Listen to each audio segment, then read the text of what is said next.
All right, so episode four. Hold on. Let me close my door real quick.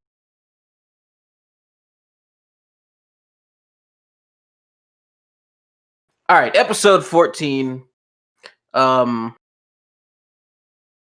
we'll be talking about the new anime season this time. We're not gonna do the Stevens bet because he keeps spending his money on fucking Funko Pop figures or some bullshit like that. Um, but we're gonna jump into the new season of anime, the winter season of anime. There's a couple of them that I've already watched the first and maybe second episode of, and pretty good. I'm enjoying them so far. We're gonna see what everyone else thinks of. What else did we have? We were gonna talk about like politics and shit last night, but we kind of ran really long on some shit. Um, Other than that, I ain't really sure what we're gonna talk about. But I'm pretty sure Jinsei got some topics. He better, because his sick ass ain't doing that shit else. Hey!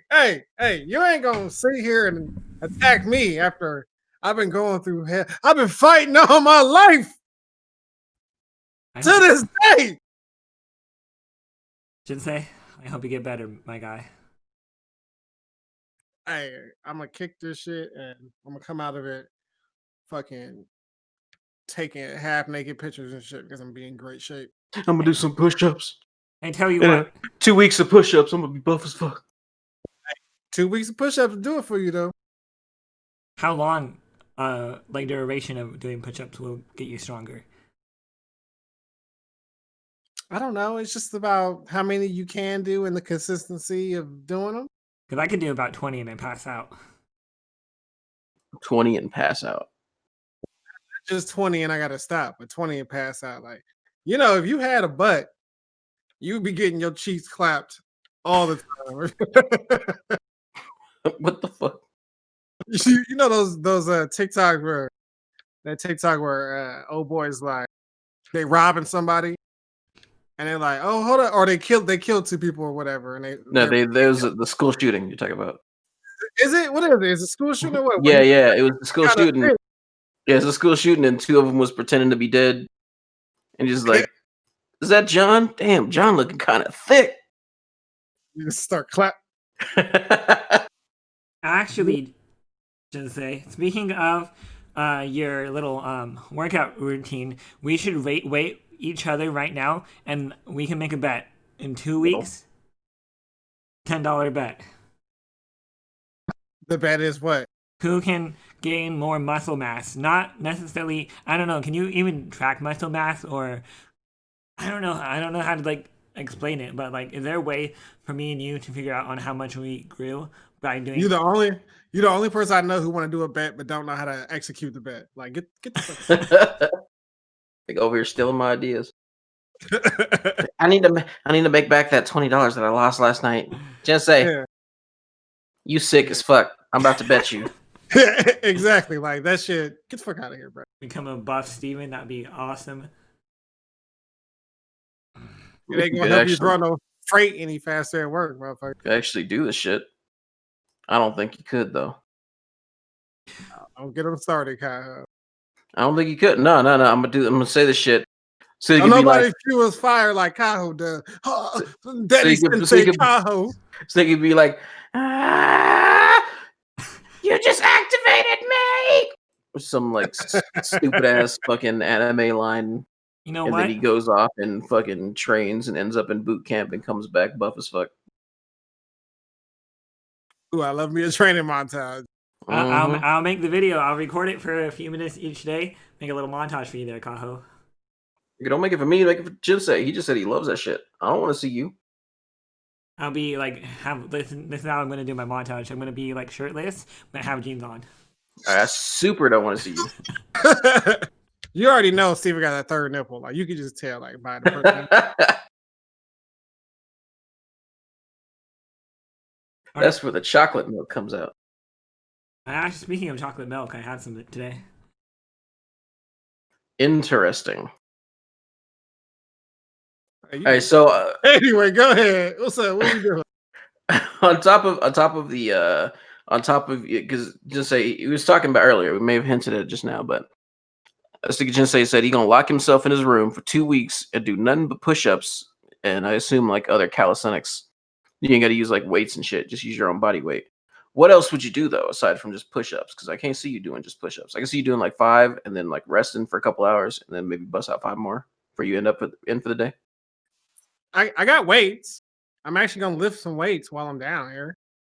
Oh, I said down here, but I mean in my room because garage space. Yeah, because you live in the basement. What's your favorite type of like free weight exercise? It probably is just curls because I feel like while doing them, and it's one of those beach workouts. But yeah, while doing them, you actually see everything in motion working. Yep. But if I had like actual equipment, I would highly focus on my back because I think it's just like my personal fetish just to have like a nice back. My shoulders are already nice. So it's like, yeah, you accompany that with a nice back. Ugh. You can't even see your back. I mean, you can't, but you know when you know your back is nice though. Come on, you know. Yeah, I'm just saying you can't see. How you gonna jerk like fucking jack off to your own back if you can't see it? Bruh, what you do is you record yourself in the mirror, and then you just play back the recording. You jack off to the recording like a tribute. You record yourself doing the bust it challenge or something. I want to do the busted challenge because I know I can get 1 million views. I know I can get 1 million views. I got ass. I could bust it. I could do that shit, Kyle. All right, we're gonna see. We You gotta gonna make see. you gotta make a TikTok account first. You're right. I can't just be. I got 3 great ideas for TikToks. I'm gonna do them shits, bro. All right, don't just talk about it. Be about it, nigga. Jinsei, would you ever do like upper body, like do like pull up bars and stuff like that? Yeah, done it before, Steven. So, There's nothing wrong with. so are you actually going to teach me how to work out after you're done being COVID?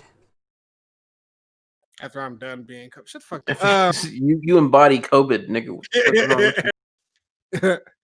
We tried to take you to. So we take Steven to the gym, right, Kaho? Yeah. We was like, this is what we do. We play ball for a couple hours, and then boom, we're gonna go work out.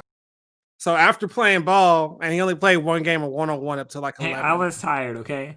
I remember that shit. Right. He sat down on the fucking court and he was like, well, time to go home. I was like, nah, bro, it's time for us to go work out. He was like, I ain't come here for all that. Like 30-day trial, only went 1 day. Hey, but get this, I can outplay Christian in some ball though. Bitch ass nigga. Hey, you see me, I got some good hoops in. I saw you shoot once and you made it. 1 shot. That's all I saw you make. Remember, he had to summon the anime powers to make that shot. Yeah. I saw that shit. Do you still have that video? I saw you shoot once after powering up. That's it. I didn't see you make anything else. So don't say, I got some skill. I don't know you got skills, nigga. All right, bet. I'll sign up for the gym next week when you're feeling better. Just say sign up right now. COVID is you're supposed to quarantine for 2 weeks, not 1 week. Dang, I thought he already had it. Yes, he already has it. Yes. I just said you're supposed to quarantine for 2 weeks. So he has it. So now he quarantines for 2 weeks. Okay. Good. All right, so speaking on the anime shit. So, how much anime have you guys watched this new winter season? Because I've been trying to watch. I honestly feel like every time I'm watching a new season, I'm overwhelmed with finding out like which shows I hate, which shows I like. But I don't know. There's just a lot more seasons because I feel like since we had a dry season in the fall season, now we're getting like a double feature season. That's kind of like how I see it. And I gotta say, like a lot of these shows are pretty well done. There's a lot of season 2s I haven't seen yet, but a lot of season 2s I have seen. But yeah, I'm enjoying it. Kaho and Jinsei, what shows have you seen thus far? How was fall a dry season if we have like 8 anime? We have is that a dry season? You and I had like 8 anime. He had like 5. Remember, he secretly watched that "Fly Me to the Moon" shit, and he didn't want to say nothing about it. Bitch ass. You got me. Which Kaho, which animes are you watching this season? Let me know. What's up? I don't know the fucking names of them, but let's see. I'm watching the or I don't know the English names of them. I just got the website open that I watch them on. This one's called Kimono Jihen. It's like this boy who is like he's a ghoul. Not on like some Tokyo Ghoul shit, but like he's a ghoul and he's working on a farm. And the lady who owns the farm is like his aunt. She knows he's a ghoul, but he doesn't know that he's a ghoul. And she invites this guy over who's supposed to deal with like what do they call it, like supernatural shit. She calls him over because livestock keep coming up dead to kill him. I ain't gonna say nothing else, but she calls him over to kill him because he's a ghoul. She don't tell him about it. He'll know about it. But it's pretty amusing so far. The kid is one of them overpowered ass protagonists, so I like that shit. What's the main character's name? His I don't like he had a nickname in the first episode. And at the very end he tells them his real name, but he doesn't mention it more than once, so I don't remember it. I gotta watch episode 2 and then I'll see. Shit ain't out yet though. It must come out in 2 days. Is this the what is it? Kimono Jihen? Is that what that is? Yeah, that one. Okay, I've seen that one, and I was like, all right, I'm interested in this just based off of that artwork. Mhm. It reminds me of something. I can't put my finger on it though. Yeah, I just need to figure out like where I'm watching anime this season because fucking Crunchyroll ain't got shit. And then what you call it, that app that Steven likes to use, VRV, that shit No, trash. I don't use VRV anymore. Shit is trash. Straight up go anime. Second one that I'm watching is I don't know. I don't know. It's about this kid who's from like thinking when you play a video game, you get to the end of the game. There's like a town near the end of the game. All the monsters around it are very strong, right? And he's from that town, so he's just strong as fuck compared to normal people. That one, I don't know what the fuck it's called, but like he's supposed to be like a level 1 character, but he's basically level 99 since he lives out in the fucking high level area. That sounds interesting, but I don't know which one that is. Okay, I got the name right here. Suppose a kid from the last dungeon boonies moved to a starter town. What a stupid fucking name. Have a lot of hype around it though. But yeah, it's got like a couple of the characters in it have kind of like a what's that game that you and me played, just say the fighting game, Grand Blue Fantasy? Like he's got kind of like a Grand Blue Fantasy feel to a couple of the characters. But then all the other ones are just like your basic ass anime characters. But yeah, that one it was kind of amusing. The whole like character falling in love with the main character immediately is annoying as fuck, but it's not bad. And there's another one that I'm watching. More than this is the one that fucking Steven mentioned. Like I don't even want to talk about it because I know he's over there. He'll be like start jacking off as soon as we start talking about it. It's called Other Side Picnic. It's supposed to be a Yuri anime. Yuri don't really do shit for me though, but it's interesting though. It's got an interesting concept.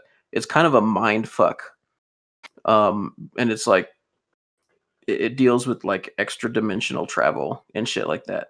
I've only seen the first episode. The second episode is out. I haven't watched it yet. But what I've seen so far is kind of interesting. Just to let you know, Kaho, what I did some research on this specific anime, and it's like a slow. They call it a slow burn anime, Yuri anime. It's not gonna be like super into like Yuri here and there. It's gonna be like teasing you with little Yuri here and there, if you know what I mean by that. Cool. I don't care. Let's see. What else have I been watching? What was that one called again, Kaho? Other side picnic. Other Side Picnic. Nigga, is your name Kaho? Well, that reminds me. But go ahead. Now I'll get back to that later. Go ahead. What you saying?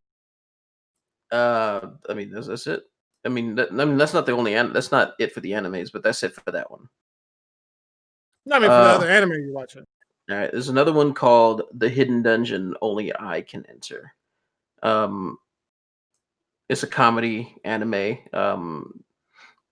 It's not isekai, but it felt like the first episode kind of felt like it, even though it's pretty explicitly not isekai.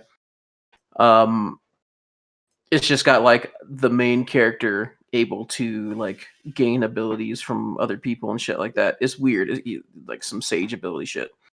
But it's funny though. It's comedic. Bruh. What? He then acquires a skill that allows him to create, bestow, and edit skills. And in order to Yeah. use it, he needs to accumulate points by carrying out such tasks as eating delicious meals and doing sexual things with Laura Miller. So I said it kind of feels like an isekai because he's like able to edit skills and shit, but it's not. And yeah, it's an ecchi anime for sure. It hasn't showed anything that's actually like perverted just yet. Like he gave somebody a hug or something and got some points for that shit. But we'll see how fast that elevates. I'm not opposed to ecchi anime shit. Like if it's well done, if it's actually funny, I can get down with that. Let's see what else have we been watching. What else did I watch? Hortensia Saga. I don't really know how I feel about this one yet. Like the first episode, it shows like some blood and gore and shit. I guess gore is too strong of a word. It shows the main characters, Pops, getting fucking torn to pieces. So I thought, oh shit, it's gonna be one of them hard animes. And then you get to the second episode, and it's, side characters are fucking annoying. I don't know. I'll stick with that one for a couple more episodes to see if it turns around. If not, I'll probably drop that shit because it just like you remember what's that one anime that we watched last season and like we talked about the first and second, maybe the third episode, and then we never talked about it again because it just turned into bullshit. It was the one that was based off of a gacha game or something. Oh, King's Raid. Yeah, fuck that anime. This one kind of feels like it's doing that. Because I just watched the second episode and it's just like, I don't know. There's too much like cuteness. I don't really fuck with cuteness.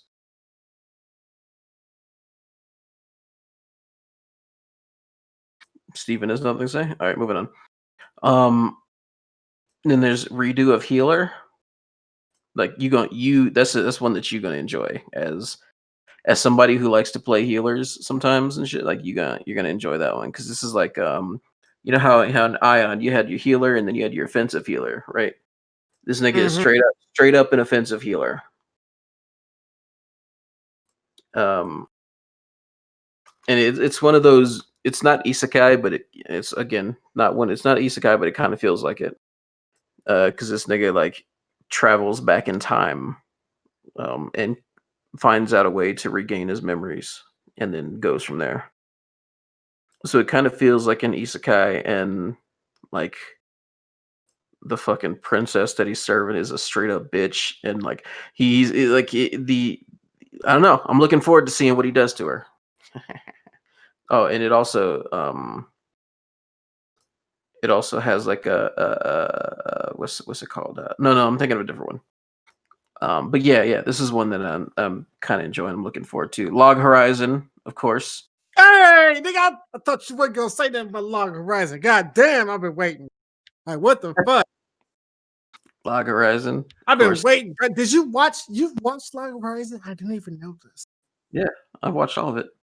Log Horizon is like how you approach MMOs. Period. Yeah. Like I'm really surprised that we haven't talked about Log Horizon. But I think when Log Horizon first came out, that's when I was like working overnights all the time. Like when I was an overnighter, And that's when I was really watching that shit. And I don't think we just really talked about anime around that period, like 4 years. It's been 4 fucking years, right? Like it's been hella long, right? Yeah, it's been waiting fucking forever for this shit to restart. I haven't watched it. Yeah, because you a bitch with no taste in anime. What else we got here? There's another one. Fuck, I have to actually look this one up because it had like it came out, and I was gonna watch it, but then something happened and I didn't watch it, and then I came back late yesterday after the podcast, and there was like an uncensored version. I was like, oh, watching this instead. Show some titties. Show the main character. Fucking. EX arm. Is that what it's called? Is it like in a semi 3D? Or is No, it 3D substance? no. I wouldn't watch that shit. Like when they've been trying to do that the anime with that 3D shit. I can't stand that shit. I can't watch it. What anime are you watching that show the main character fucking on somebody? And how come you ain't showed me? What the fuck? I'm trying to find it. Shut up. Wait, maybe that was the healer one. But Yeah, this it but was. this shit doesn't say uncensored though. But it said uncensored earlier. I was gonna say the healer one says it has some etchy, so It has just a little bit more than ecchi. I already seen the first episode.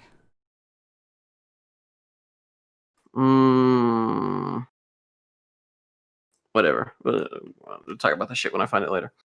But there is another one. Yeah, there's another one that says uncensored on it. I can't find it, so I'm not sure what it's called.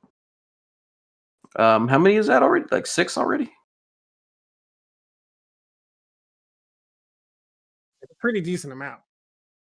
Yeah, and that ain't even it. Fucking the slime one. Of course, I'm watching that. That's a good one. Probably doesn't need any preamble. I'm pretty sure you know about that, unless you a bitch. Kaho, did you watch the first season at all? Yes. What the fuck? I wouldn't watch the second season if I didn't watch the first season. I We already discussed this. I think we discussed that with a certain anime. My ex Mariah, she had superpowers, and she was just able to fucking watch a whole season of anime and in like 2 hours. I don't know how the fuck she did it, bro. But like she used to go through like everything that came out. If it was like if she was late to the game, she would catch up and watch that shit in its entirety in like 3 hours straight up. The fuck? Like the shit don't make no sense. Like they say up in this healer anime, the main character has the power to rewind time. Mariah had the power to rewind time and fucking watch a whole anime. Like she watched all of Hunter x Hunter in like 2 days. No. But continue. Go ahead, Kaho. I don't want to interrupt you. I'm interrupt you for like a minute and a half, but then I don't want to interrupt you. The quintessential couplets. I watched that shit. What's that one? It's kind of a slice of life anime. It's about this guy who gets paid by this family to tutor his 5 daughters. It's got harem shit attached to it.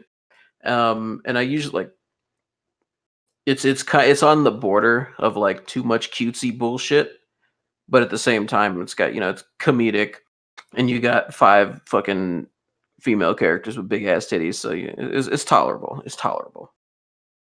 Are they all the redheads? Is that what that is? Yeah. That one. Like the second season of that shit started this season as well. And I think that's it that I've watched so far. Did you not? What, Steven? Did you not watch Dr. Stone yet? No, I have not. Well, so I haven't watched everything because not everything was out before we started recording, I believe. And there's still some places where there's some of the animes that they're not on Crunchyroll, and I ain't watch them yet. But we're gonna name them all. Wait a second, Kaho, you didn't fuck with Promise Neverland? I watched like 4 episodes of the first season, and then I don't know. I just didn't watch any more of it. I didn't have any problems with it, and it was like violent and shit, and I like that shit. But I don't know. I just stopped watching it and didn't get back into it. I never watched it myself. I believe my ex watched it. This is like this season of anime is really built. It's built for me. Like they put this season of anime together for me. Only on two prime examples, and that's Log Horizon. Been waiting on that shit forever, and World Trigger. Yeah. I started watching that shit. I remember when it first came out, and I was like, "Damn, I don't like the way these niggas is drawn." Right, and then I looked up later on, and I was like, "Damn, I'm watching episode 50. What the fuck?" So like that World Trigger is my shit. Team based, mission based, like that shit. The fucking rank wars, that shit is dope as fuck to me. That's like shooting exam type shit. Like, could you imagine an MMO where every day you had to go against a set team, like the fucking Guild Wars, right? Like, in order to increase your rank and get more fucking resources, like that shit. That's some shit that makes you play the game every single day. Like, never take a break. Like, even if you play for 2-3 hours, you got to play for those 2 to 3 hours so that you can be in position to excel in a guild. Like that shit, Kaho. Oh, chef's kiss. Like, I don't want to hear that from you. You don't play video games, so stop it. Shut up. That's because these games are not catering to me. Sure. I appreciate that you enjoy anime. That's cool, but you don't play video games no more, so Hey, stop it. Stop it. shut the fuck up. Stop it. Stop it. Stop it. Anyway, so World Trigger, Log Horizon, Attack on Titan. I think I'm going to watch and catch up on Dr. Stone because I like dropped that like 7 episodes in or some shit like that. Only 7? I'm gonna watch and catch up Slime because I dropped that after I just stopped watching it after like 8 episodes, and I believe it was after the season was done. So I just never got back to it. I feel like I need to catch up on ReZero because I believe the second half of this second season is supposed to be really great. We're leaving Beastars to fucking Steven. That's okay. Shit. Like, you guys are missing out on Beastars. Despite it being a furry, I don't care. Like, Beastars season 2 is gonna be really good. I'm surprised not a lot of other YouTubers are talking about Beastars this season, because I remember correctly, like everybody was hyped and everybody was talking about Beastars every week, and now like hardly anybody is talking about Beastars. Maybe it's because everybody is trying to catch up with the other animes, but I feel like Beastars season 2 is not nearly as popular as season 1. Does it only have like 1 episode out? It has 2 right now, but the first episode was like even still like a lot more received well than the return of it. I don't understand that part. What the fuck did he just say? I don't know. I'm gonna continue. I think I need to get over the fact that they animated what is this shit? 7 Deadly Sins, all terrible, and just watch this next season, the 4th season of it. I am watching So What, that I'm a spider, so what, or whatever the name is. That first episode, I enjoyed it. The next episode comes out in like 6 hours. Which Kaho should still actually give it a try. And actually, the main character who voices the spider. Nigga, I don't want you telling me shit. Shut up. There's another one that I just remembered. That I just came across, the Jobless Reincarnation. That's the one that it's like it's an isekai one. Right, the 34-year-old underachiever when they get ran over or whatever. What? Maybe. I don't remember how he died, but he's like a kid and he's fucking blasting holes through walls and shit, busting. Yeah. So that one. That's another one. That's another good one. Yeah. That was Yeah, I good. was looking at it on the list, and I was like, okay. It's like, but do I really have time for 7 isekais in one season? Like, Yes, you do. oh, I guess it's like one of my favorite genres now. Like shit, I like that. I enjoy this shit because it's like it's mostly the majority of it. It's like, all right, I'm just a regular ass nigga in a regular ass world. Holy shit, I'm in a video game. Like I want that shit to happen to me. I want to shoot water magic. water, man. That's your element. Your element is not water, nigga. Get the fuck out Nah, of nigga, I'm just saying I want to shoot water magic. Like the homie in this one can he uses all kinds of different magic from what it looks like, but the first element that he takes up is water, and he blasts a hole like as a fucking 4-year-old kid or something. He just blasts a hole in the side of his house. And then the main protagonist, like a Wonder Kid or something like that, like because he figured out on how to like bypass certain steps and using the spells. Well, it's because it's an isekai anime. He's reincarnated with his memories of his past life and his intelligence. So he was just able to like pick up on reading a lot faster than a kid would, and pick up on casting spells and like try them out. It like if you were in this world and like they told you this is how you cast a spell, that's how you would cast a spell. You know, most of the time you wouldn't question it. After hundreds, thousands of years, this has just been the way that you do things. You wouldn't question it. But he came from a different world, is reincarnated. So he's like, hey, let me try casting this spell this way. You know? So yeah, I guess you could say he's a wonder kid, but I mean, yes and no. You can't say he's a wonder kid because he's a fucking adult in a child's body. But at the same time, I guess in the eyes of the people of that world, he's kind of a wonder kid. But he's not though, because he's a fucking grown ass man in a little baby body. okay. And so then I'm gonna try to watch the little the Kimono Jihen joint. Mm-hmm. I'll try to watch the Hidden Dungeon Spot joint. I'm not gonna watch the picnic. I've only watched the first episode of that, and it was okay. I started to watch the second episode, but then I went and did something else, and I don't know. I haven't picked it back up. I don't know if I will. Like the first episode was cool. It was just it was strange, and like I said, it was kind of a mind fuck. Like it had like some like some subtle horror elements to it, but then with these types of animes, it's always the first episode that's good, and then the rest like it draws you in, and then you just Jones for that good part throughout the rest of the season, and it never comes back. I have a feeling this is one of those anime. And then X Arm, I read the premise on it, and then I watched the first episode. And the first sequence of the first episode, the main character with some kind of cybernetic enhancement is like summoning dark holes over the city and destroying the shit.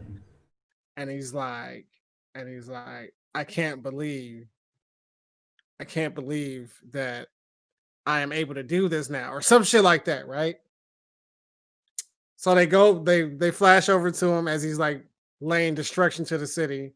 And I was like, okay, he's kind of 3D-ish, okay, but it makes sense in this setting.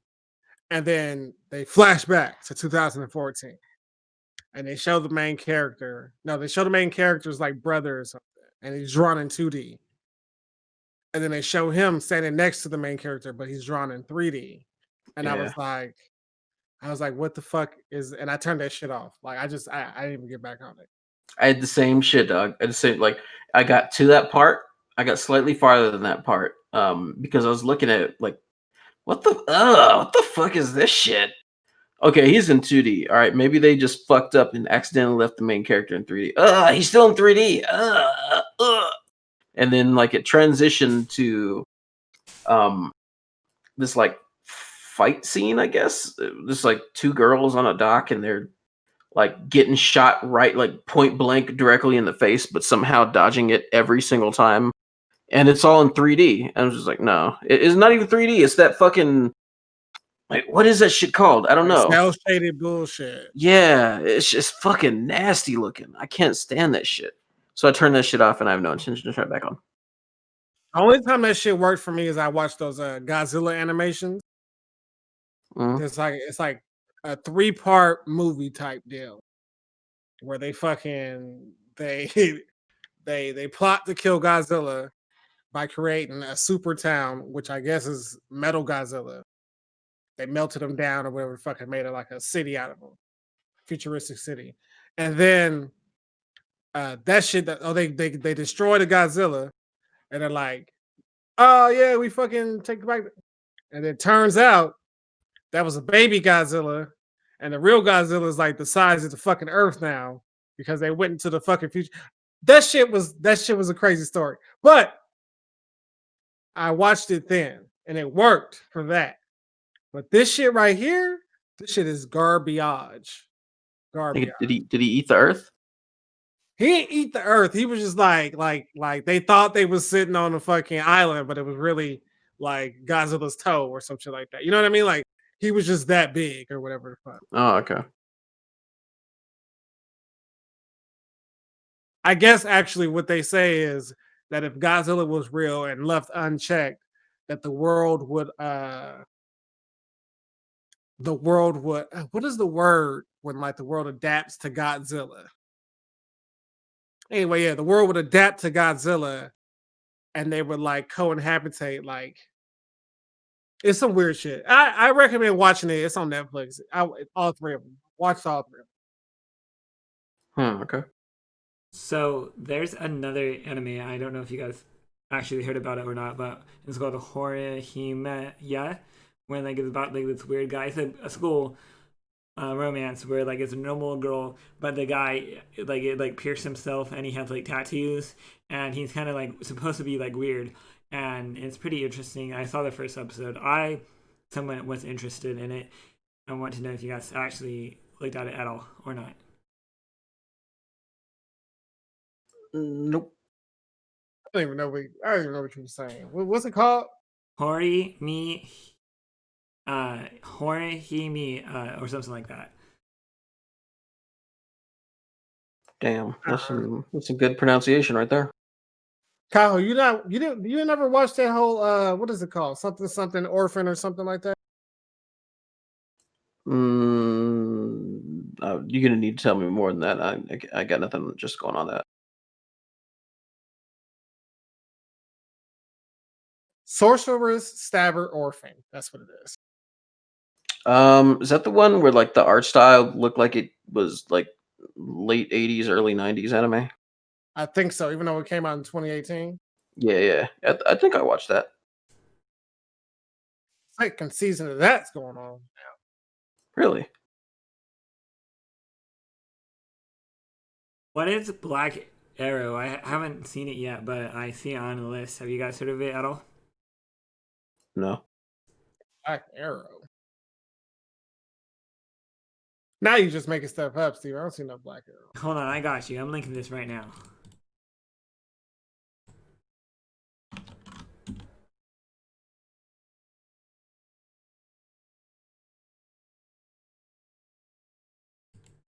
Man, that says Back Arrow, not Black Arrow. What the fuck is wrong with you?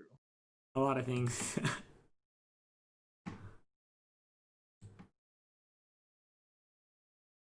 I agree.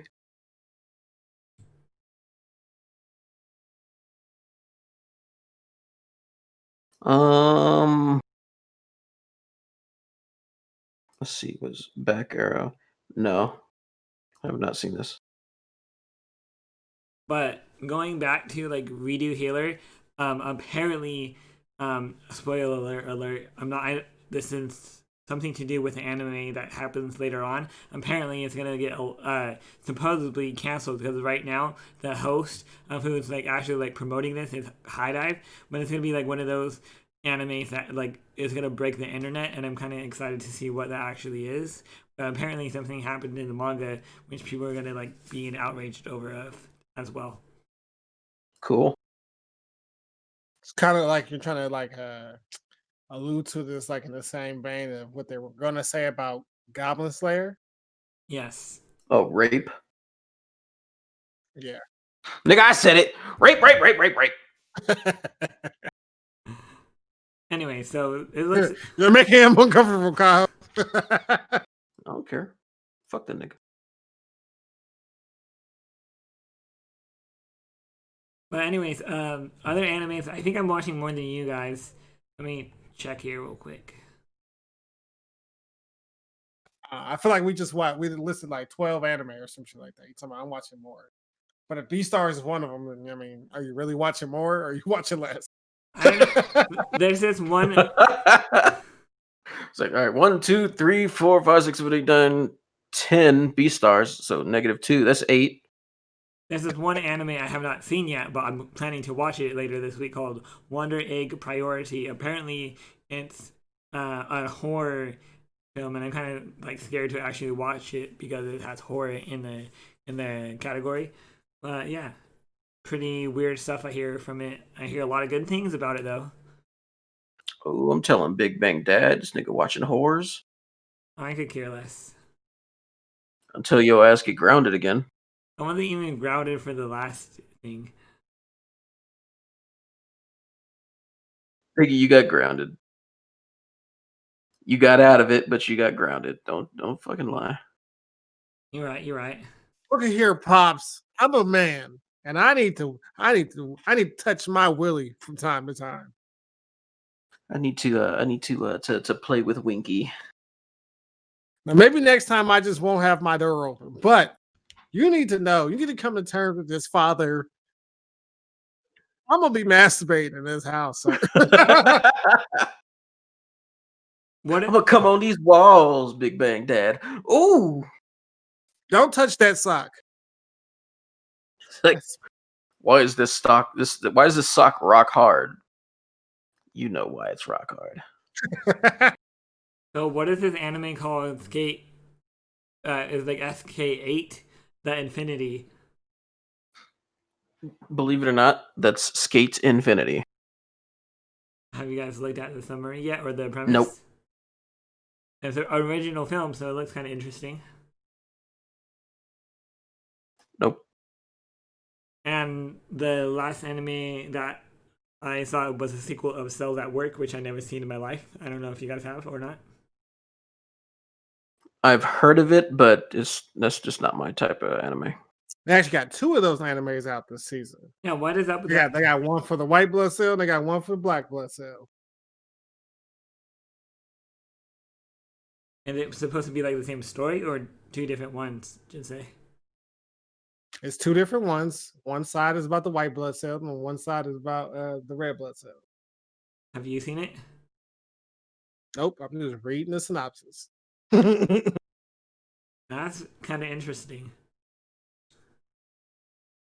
World Trigger 2nd season. Mhm.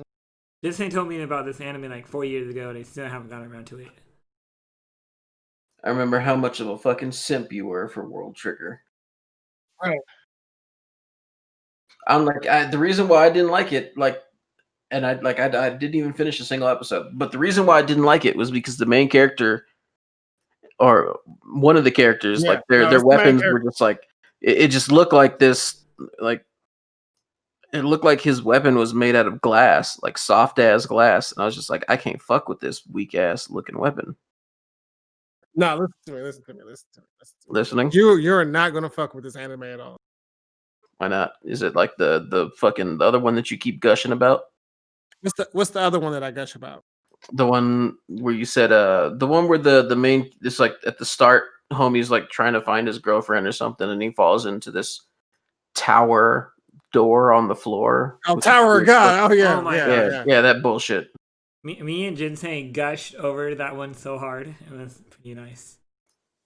Yeah. You would enjoy the second stint of Tower of God more because Is the main character still a bitch? he's not in the second stint. Are you sure about this? It's like I'm positive because I read ahead. Yeah, so yeah, he changes, and it's because of his bitch assness that he changes, Kyle. It's necessary character growth. Like He's- I get it, nigga. You like it when they come out and the dick is big from the jump. I get it. Some niggas are growers, bro. You gotta let these niggas grow. That's all I'm saying. Nah, like I'm only interested in showers. But yeah, World Trigger's main character, he is a A grower. bitch? He's yeah. Actually, if I'm not mistaken, he don't ever really get good. He's just like tactically he's up there, and he's accompanied by somebody who's a fucking ace, and then like the baby bird that's with him, like she just has so much power within her. It's some shit like So he's a weak ass main character who gets saved by the people around him. that. Something like that. Yeah. Yeah, fuck that. I don't like that shit. Fuck World Trigger. World Trigger can suck the fattest unwashed dick in the world. By the way, Jinsei, whatever happened to Black Clover? You know they just recently got out of fillers in the past year. I seen that they did the time skip and everything. So I'm back on it. I literally skipped like 15 episodes. And nothing really changed. I'm like back to where I left off, like 14 episodes ago. That's a fetish. what's the fetish, Kaho? Unwashed genitalia. Yeah, that's some shit Steven would do. Get the fuck out. Yeah, I know.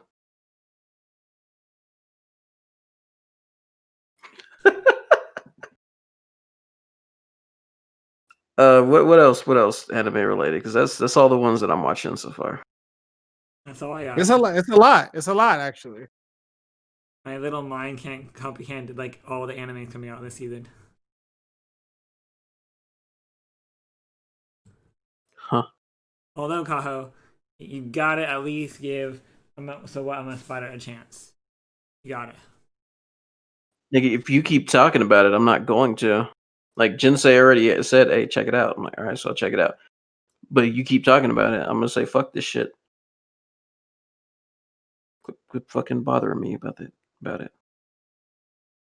Yeah, I would just say that like if you like the slime joint based off of the first episode of that one, you should like this one because I think the premise is the same. I think it's going to end up being the same. So someone said that So What I'm a Spider is basically you take the slime anime and also you take Konosuba and mash them together, and that's what pretty much So What I'm a Spider actually is. Okay, can we move on from the fucking spider anime? That's all the animes I'm currently watching. What about you guys? Anything else? What? He watching 2 anime, Brad, this whole season? I'm watching Yeah. like 8. You watching too? I'm watching. He's watching. So watching Beastars and Skate Infinity. That's it. And Nothing else. I'm watching Redo Healer. Nothing else. I've seen the first episode. I'm watching Dr. Stone. Seen the first episode. I am watching Jobless Reincarnation. Saw the first episode. I am watching that time I got You know he was just joking, right? Oh, he's like they're serious. I'm gonna show you guys. I'm watching anime. Wow, dude. All right, so there's a lot of anime to look forward to this season. I think. We'll see. I don't really feel comfortable giving like a review on the shit just yet. Or like even thoughts on episodes because I know there's a lot of ones that Jinsei hasn't watched yet. And even though he's like, I don't care about spoilers, I ain't trying to spoil shit. So watch the damn anime. We'll talk about the shit next week. I bet. Cool. All right. So, what? got some topics. You got some topics? I kind of want to talk about this whole like Trump impeachment thing. Okay.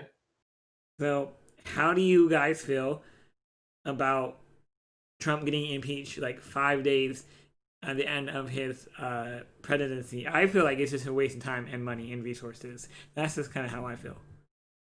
Why?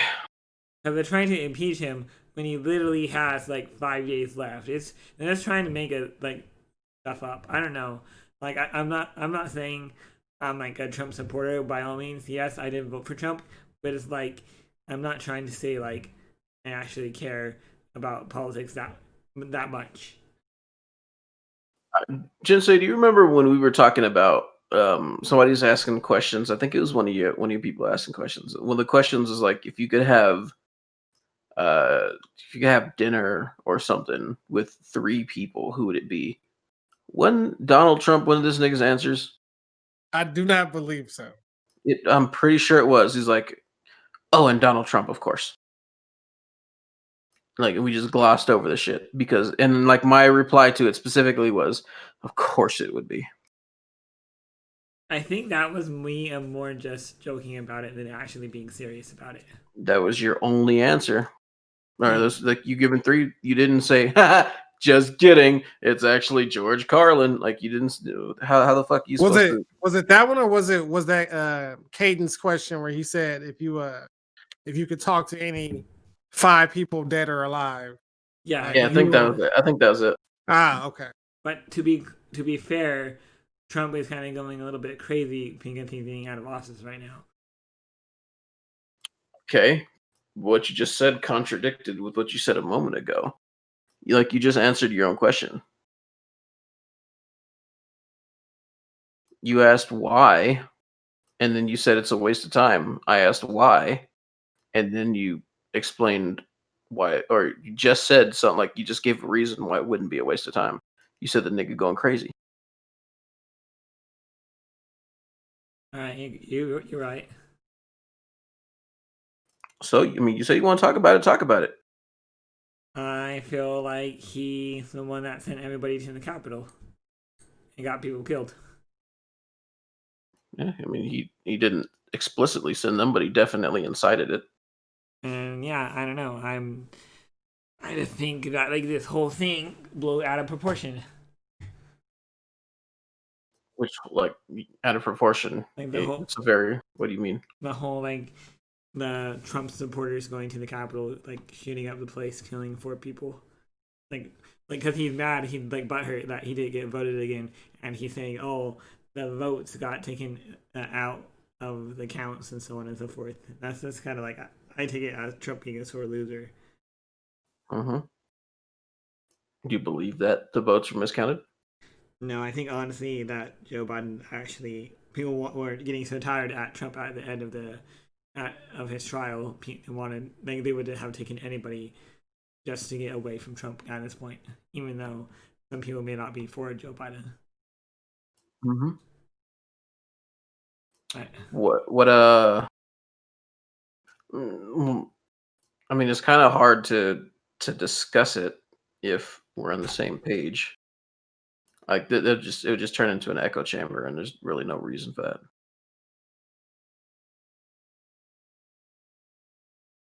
Tuesday?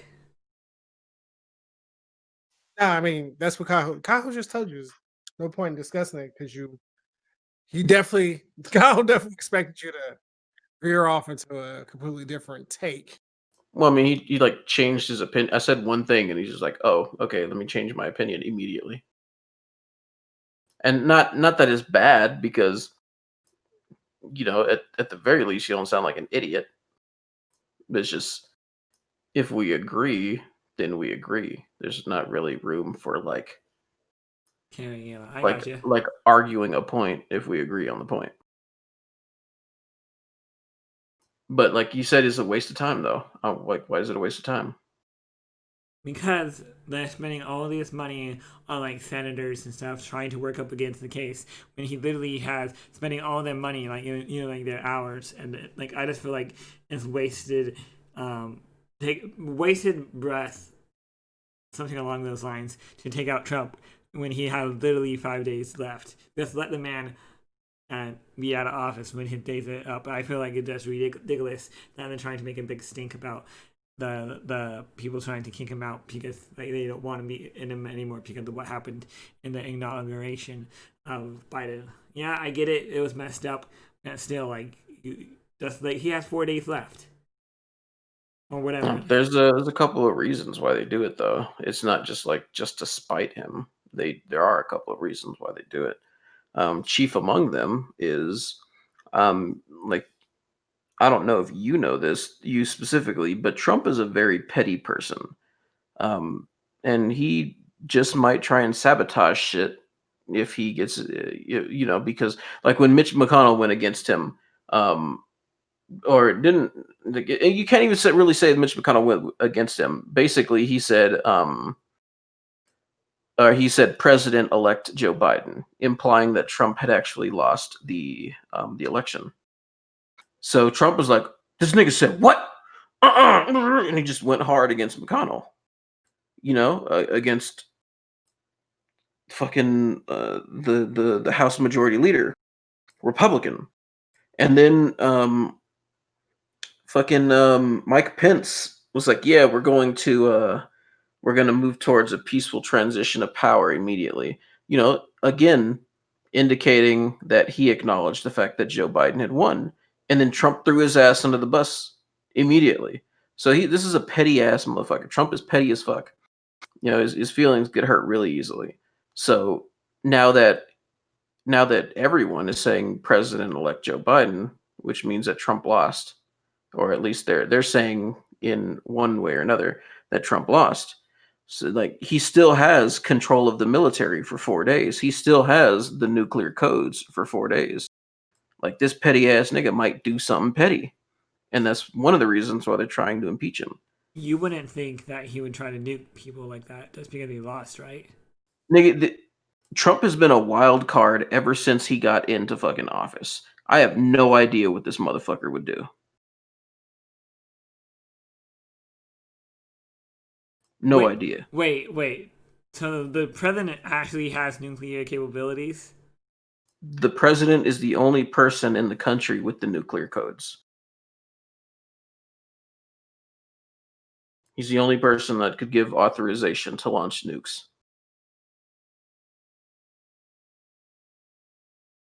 That's crazy. Yeah. Weapons of mass destruction. So you take that, and like that's only one of the reasons. Like another reason is if he gets impeached, he can't run for office anymore. Because they're gonna think like he's gonna come back in like in the next 4 years and try to run again, right? Yeah. Like he's all but implicitly stated that he wants that he wanted to run again in 2014. It's kind of funny because like a few weeks ago, Trump said like I'm leaving America if you guys don't vote for me. Like this was when the election was going on, and he said I'm going back to Russia. Like what happened to that? Back to Russia? Or to move to Russia? He said something about going to Russia and leaving the United States. Hmm. Well, who knows? Maybe he will. But more than likely he won't be allowed to. Um, and then there's also that like he also might try and pull the Nixon move where he resigns and then has his vice president become the president for a brief moment and then pardon him of all federal crimes that he could be convicted of. But I don't know. Like I don't think that the United States would throw him in jail over federal crimes that he committed. Like he violated the emoluments clause, plain and simple, and basically got away with it.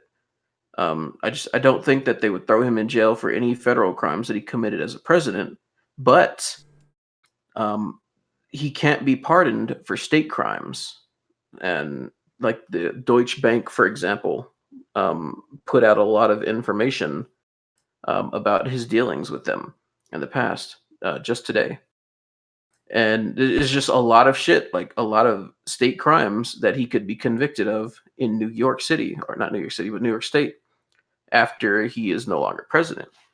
Um, and he tried to take Air Force One and and fly to a different country a couple of days ago, but now people think he's a flight risk, like he's going to try and leave the country before Joe Biden is inaugurated and he's no longer president, and then he can be held responsible for shit that he did in the past. Nobody's going to throw the president of the United States in jail, but once he's no longer president, they're probably going to come after his ass. So he's probably going to try and dip before that. So if they impeach him in both the House and the Senate, or both in Congress and the House, uh, then they can put his ass on a no-fly list, and then he'll be made to answer for his crimes.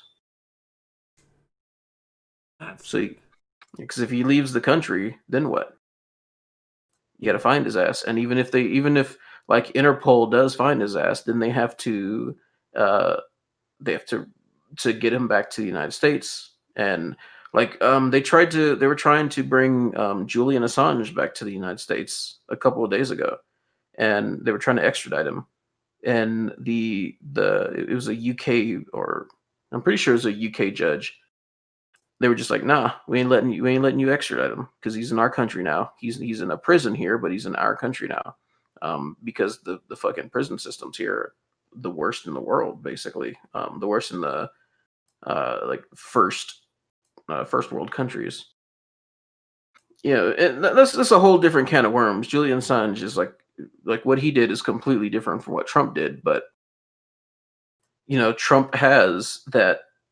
He has like renown throughout the world, so he could probably get someone to shelter him for the rest of his fucking life and never have to answer for any of his crimes. So that's why they want to put him on a no-fly list.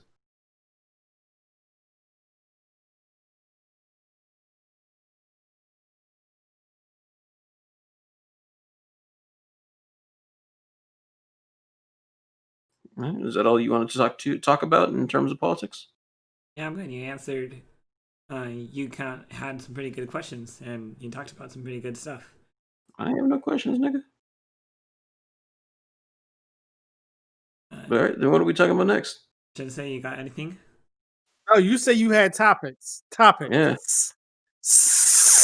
Well, yeah, more than one. Well, have we talked about movies yet? Like what have we seen in the past like couple of decades? Like what was your like favorite like 90s movie, like 2000 movies? Like I want to talk about like movies. Talk about movies then. Okay, so my friend actually gave me this like question a few days ago. You're like, "Hey Steven, what is your longest movie you ever seen in your life?" I'm talking about like in one single sitting. And the first thought I'm thinking, oh, I'm probably the longest movie is Lord of the Rings. So I want to ask you guys, what is like the longest movie you have seen in one single sitting? Mine is Endgame. Long time ago when I was a kid, so I don't really remember it. But the Never-Ending Story. Is that movie super long? Is a long ass fucking movie. Wait, I think it was like 3.5 hours or some shit like that. is Endgame longer than Lord of the Rings?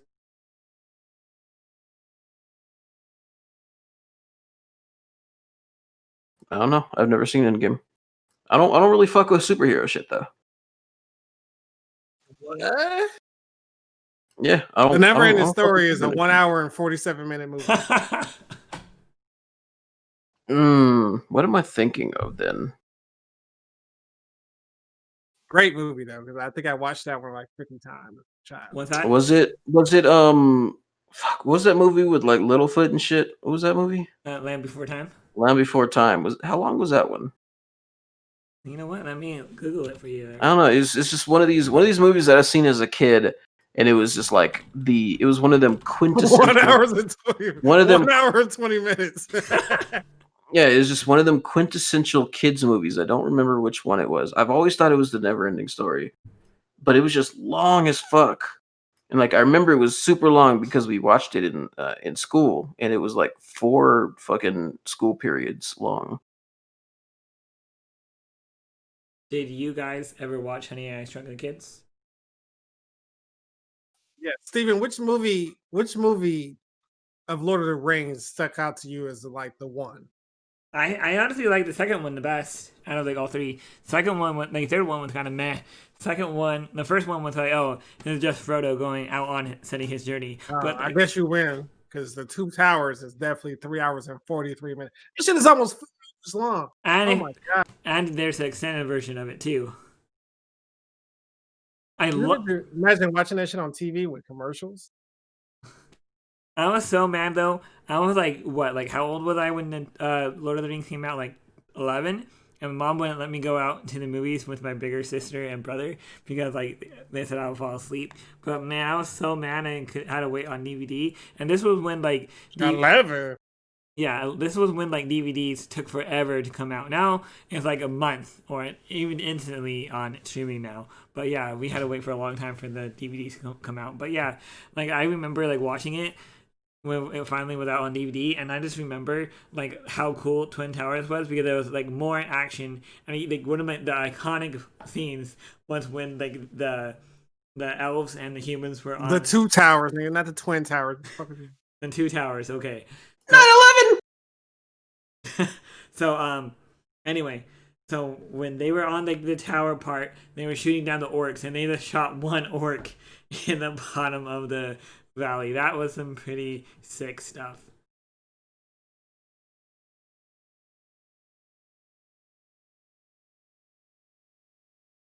Any comments?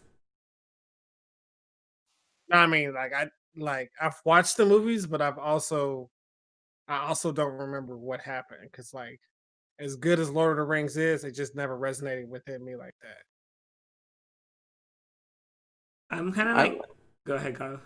I liked it for a little while. There was the reason why I didn't actually really like the movie was whatever.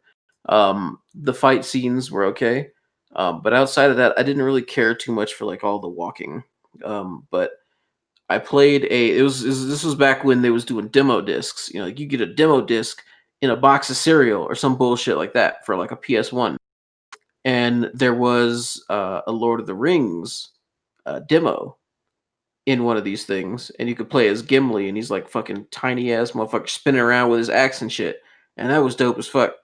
Um, that's just really that's the extent of my enjoyment when it came to Lord of the Rings.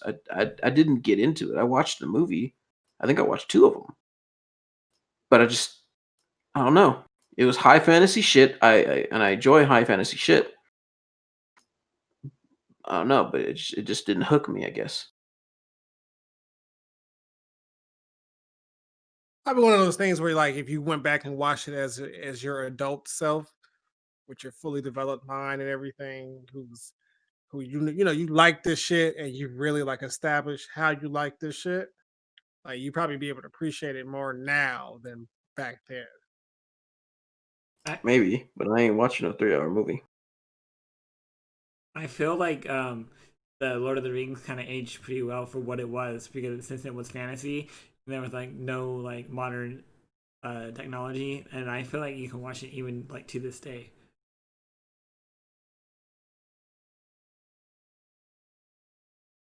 Hmm. All right. What else do you say you want? What else do you want to talk about movies?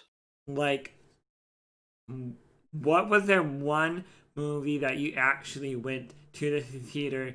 I'm talking about like that was like one of your favorite of all time. I'm not saying like how long it is or whatever. Like what was one movie that really was like, oh my gosh, this movie was like the best movie, and I get chills when I think like even thinking about like how much fun time I had.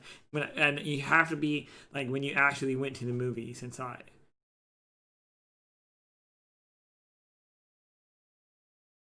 None. Should say. Bro, what you say, bro? Hey, because that shit be coming out jumbled whenever you be talking. What do you He say, said, Carl? which movie have I'm paraphrasing because I'm not 100% sure, but which movie did you enjoy in theaters, specifically in theaters, so damn much that whenever you think about it, you get chills, and like it Uh, was just your favorite movie? I couldn't say I get chills from any movies that I've seen in theaters, but I did see Endgame 3 times. That's like 9 hours of my life dedicated to that one movie. Hmm. You must really like Uh, it. yeah, you figure Infinity War and Endgame was legitimately the pinnacle of superhero movies, and I don't think we're ever gonna get that or anything like that ever again. Are they making another movie like that, or are they done?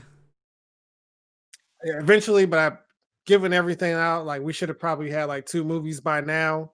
being 2021 now, and with the whole COVID everything, that shit pushed back until we turn fucking 35, 36, 37. You know what I mean?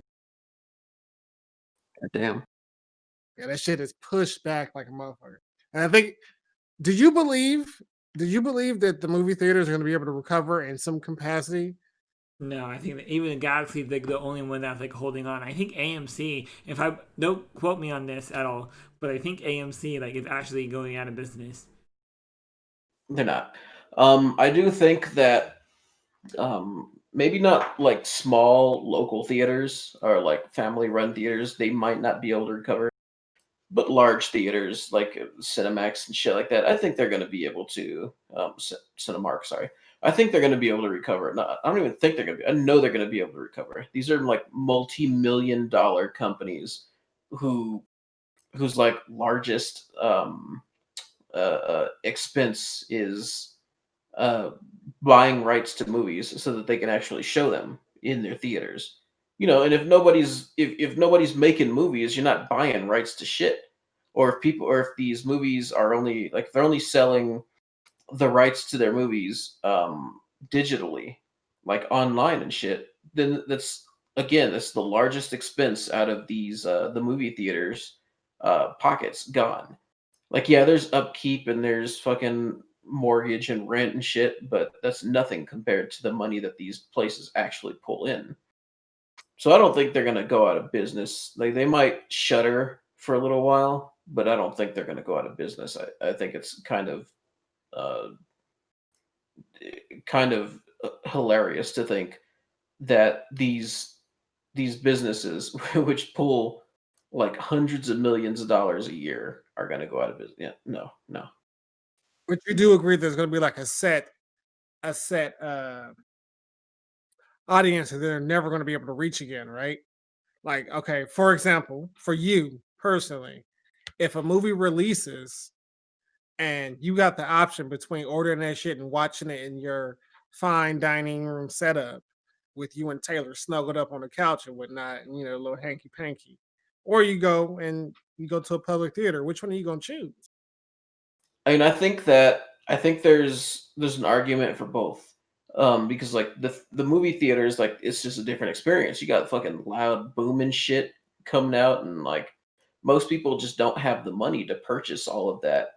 And people do want to go there for the atmosphere. They want to go there because they're in a room with other people, so you can hear like exasperations or sighs or laughter and all that shit from other people that even if you don't know these people, like it's an experience, right? And I don't think that that's ever actually going to go away as a thing that people want to do. But I do agree with you in the sense that people pay for convenience, and this is just going to raise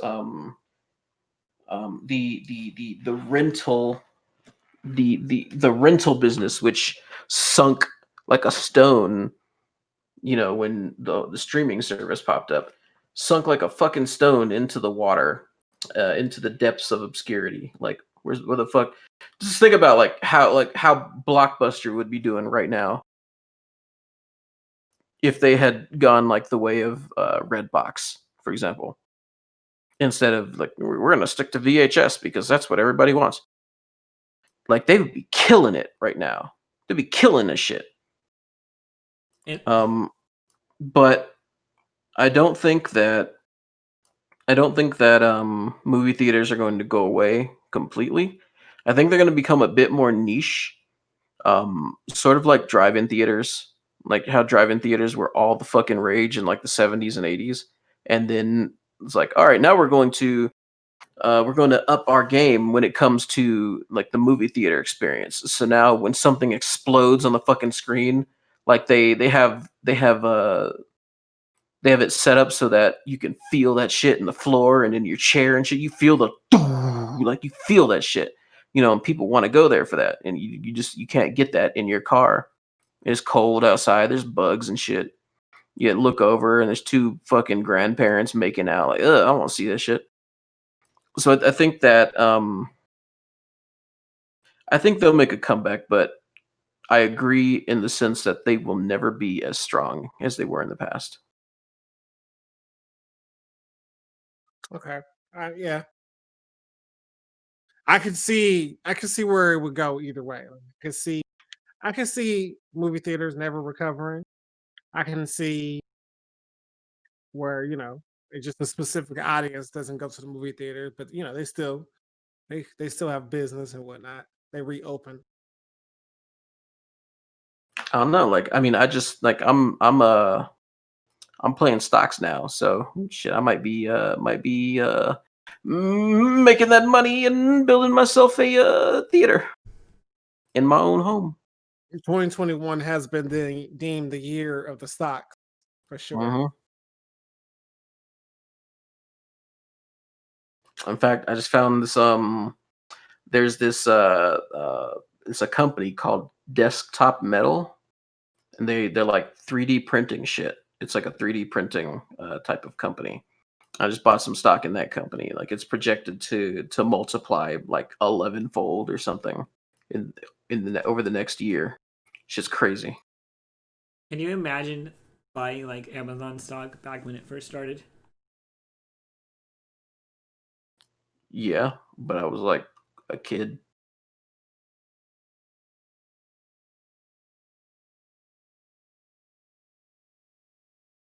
Kids ain't got no money.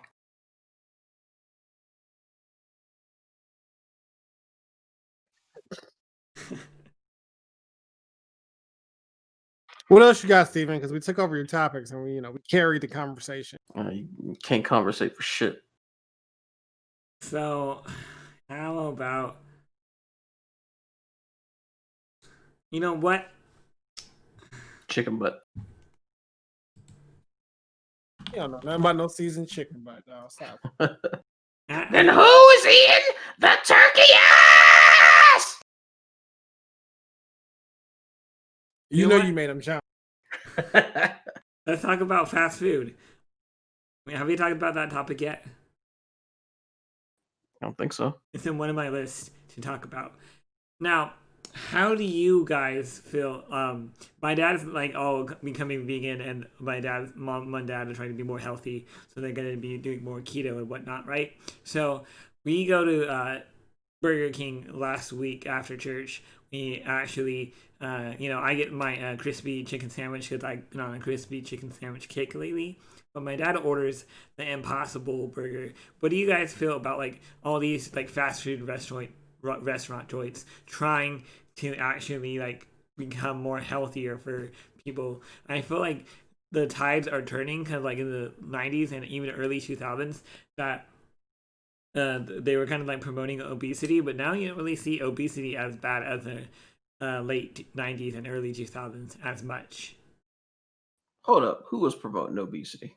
Like all the like McDonald's and stuff like that. I mean, now they're like, oh, check out this new Impossible Burger. It's like real beef, but it's actually made of grass. Wait, give me an example of how they're promoting obesity. With like the whole like McDonald's toy. It's like, come to McDonald's, get this cool little action toy from like Power Rangers or something like that. Yeah, okay, shut up. Nigga, what? Hey, right, you so ridiculous. You be fucking up my thought process. I Should was make gonna no say, sense. I think you're looking at it wrong. How you should be looking at it is that these places are expanding their menu to be inclusive with like vegetarians. And it's a great business move because it means that they don't lose out on anyone's money. It's a win-win for them. It's not so much about being healthy, but adding a vegetarian side menu enables somebody who wouldn't normally come to your place to be able to go there and buy something. I just like the framing. It's like, yeah, these guys they're like in the back rooms, these smoke-filled back rooms thinking, how can we get the vegans on board? We'll take their money too. Like nigga, it's like you said, they just putting new shit on the menu to attract other people. Like it ain't Like they're not trying to be 1950s cartoon villains. It's just like, oh, this is a thing. People are trying to eat healthy now. Let's put some healthy shit on here. Get that healthy money. The discussion should be, what the fuck is up with Taco Bell coming out with something good and then taking that shit away every 2 months? Like, what the fuck? Oh, That's why I don't go there. you didn't know Taco Bell is Satan? Bro, that's why every time I go there, it's like, let me see what the fuck I want. Let me see.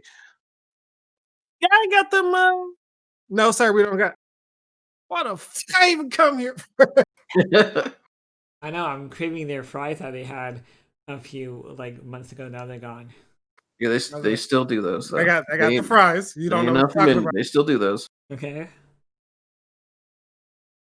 They took away my Mexican pizza. Yeah, I'm upset They about sure did. Oh, My brother loved the Mexican pizza. They took this shit. That shit gone. you know what they took away? The Nacho Bel Grande. Can you believe that? I saw the Nacho Bel Grande on the menu a couple days ago.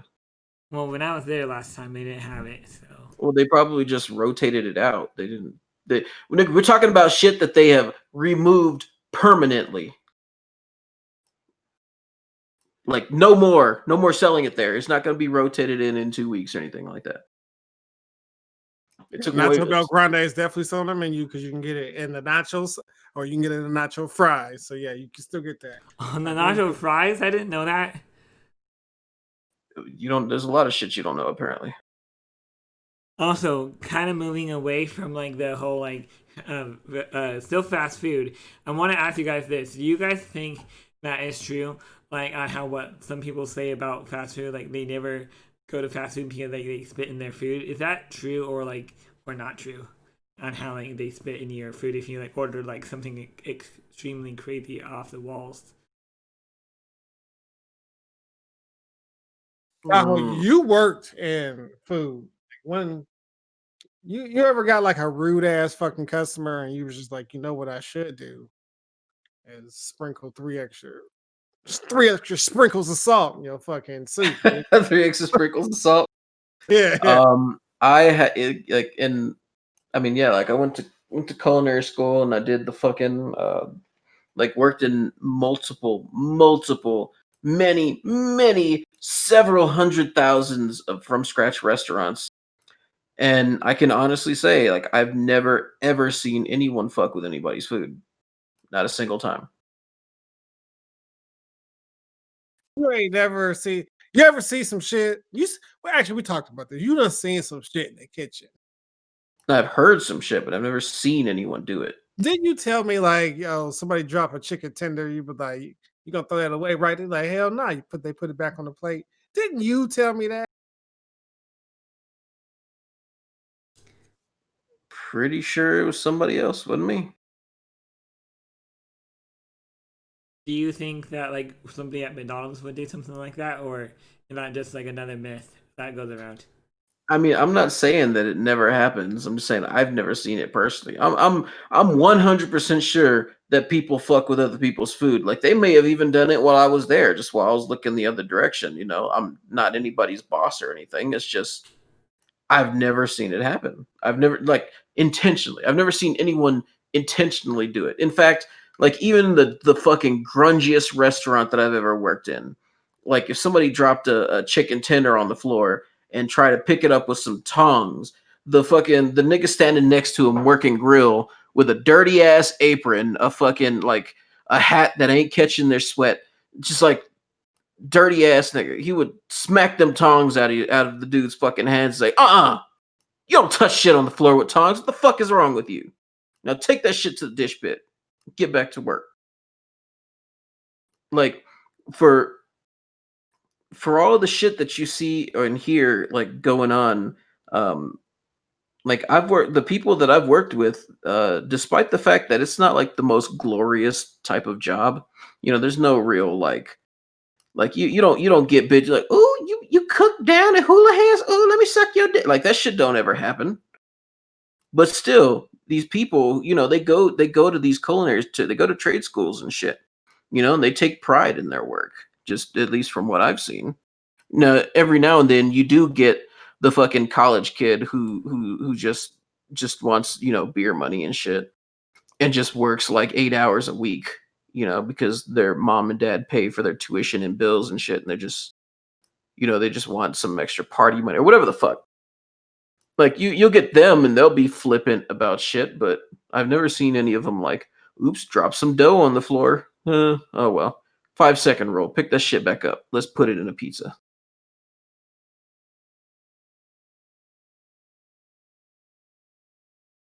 Okay, so the only counterpoint I got is, or something I would just add on to it.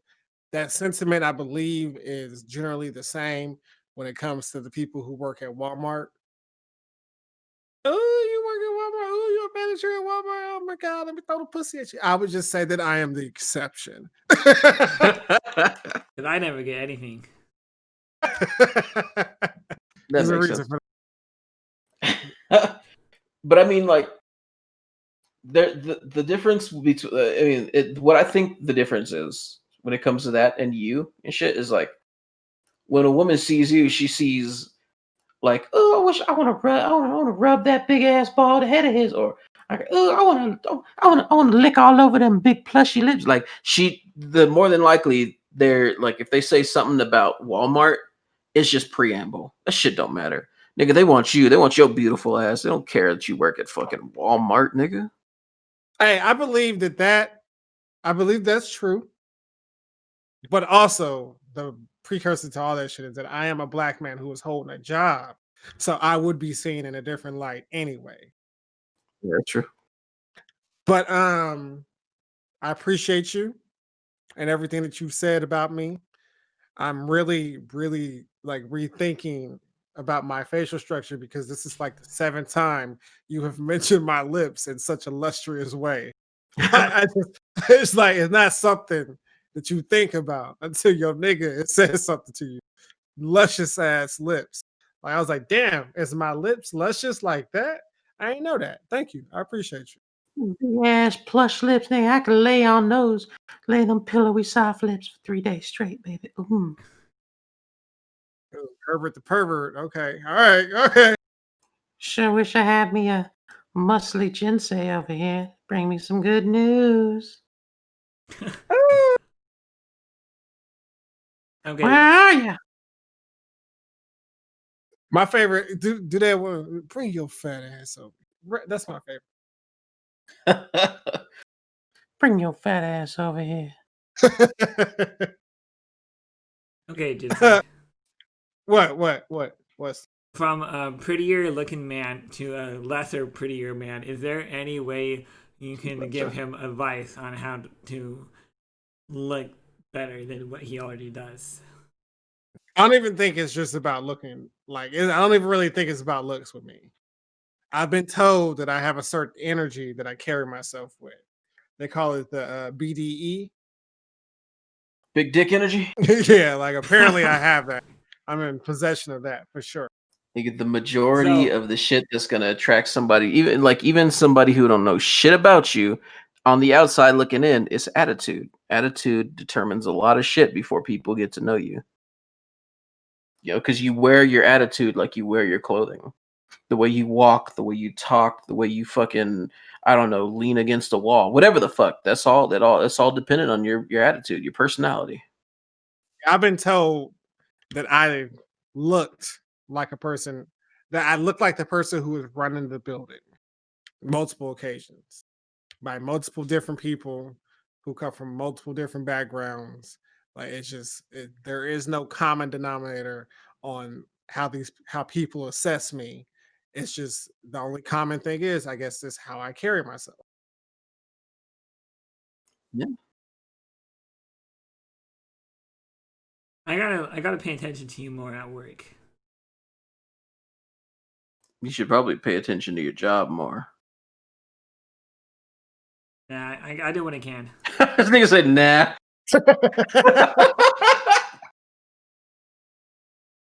I know what I do. I know what I got hit with a random like questions type statement type. It was like a It's a big thing, and I noticed it was a big thing with a bunch of black people on Facebook. But the question was posed: would you compete for a man or woman that you really wanted? Compete? Compete. What was your answer?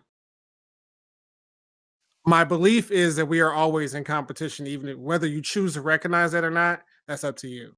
But even when you're dating somebody, you are in competition because if in a dating phase, you could be dating multiple people. So it's really up to you to like make sure that person comes back to you later on. In that sense, you are always competing for somebody. Mm-hmm. So my answer is yes, but resoundingly enough, like if you look at the shit, like look at the thread up on Facebook, all these black men and women are saying, "Hell no, I would never compete." Now, some have a point where they're like, "Oh, I'm not going to compete. I'm going to do what I do, and if the shit falls in place, it falls in place. If it doesn't, it doesn't." Okay, I can accept that. But for you to like actively ignore the fact that you are in competition, knowingly, like, and you're just like, you know what, I'm bowing out. I feel like you're just going to end up being alone forever, especially nowadays. How shit is nowadays. Hmm. But I feel like for me, it's easier to get girls than I ever had before. Like, why is that now? This nigga keeps saying that. Is this a thing? Like, do Bruh. you observe him at work just like slaying left and right? Yeah. No, I don't. What the fuck? Anyway, perception wise, I feel like it's always been easy because I've always been hit with the fact that hey, no matter what, you just need to realize there are more women in the world than there are men. Is that actually true or not? Yes, it's true. So if the 75 women that live in your town say no, there's probably another 75 in the next town over, and you're gonna get like a one. You got a chance of fucking getting a yes in that next town. Like you just they outnumber us. Like at the end of the day, that's just what it is. Somebody for everybody. Okay, but answer the question though, Kaha. What was the question again? Would you compete for a man or woman that you really wanted? Mm, that I really wanted. I'd say yeah, I guess so. Would you do so knowing that you're in competition with somebody else? It really depends. Like it depends on how you frame it. Like if we're looking at it from your perspective, like you say, you're always in competition, no matter what. Like even if the person that you're with isn't actively seeking, like better prospects. For example, like if me and Taylor, right, were like I don't know, last year, like right around the time when we first started dating, like if she was like all right, I'm with you, but if someone better comes along, best believe I'm taking that. That's different. I'd be like, bitch, what? Nah, get the fuck out of my car. Take your hungry ass somewhere else. Because because because I mean, like, I think there's something to be said about about the dating phase and like a person's outlook on it. Like if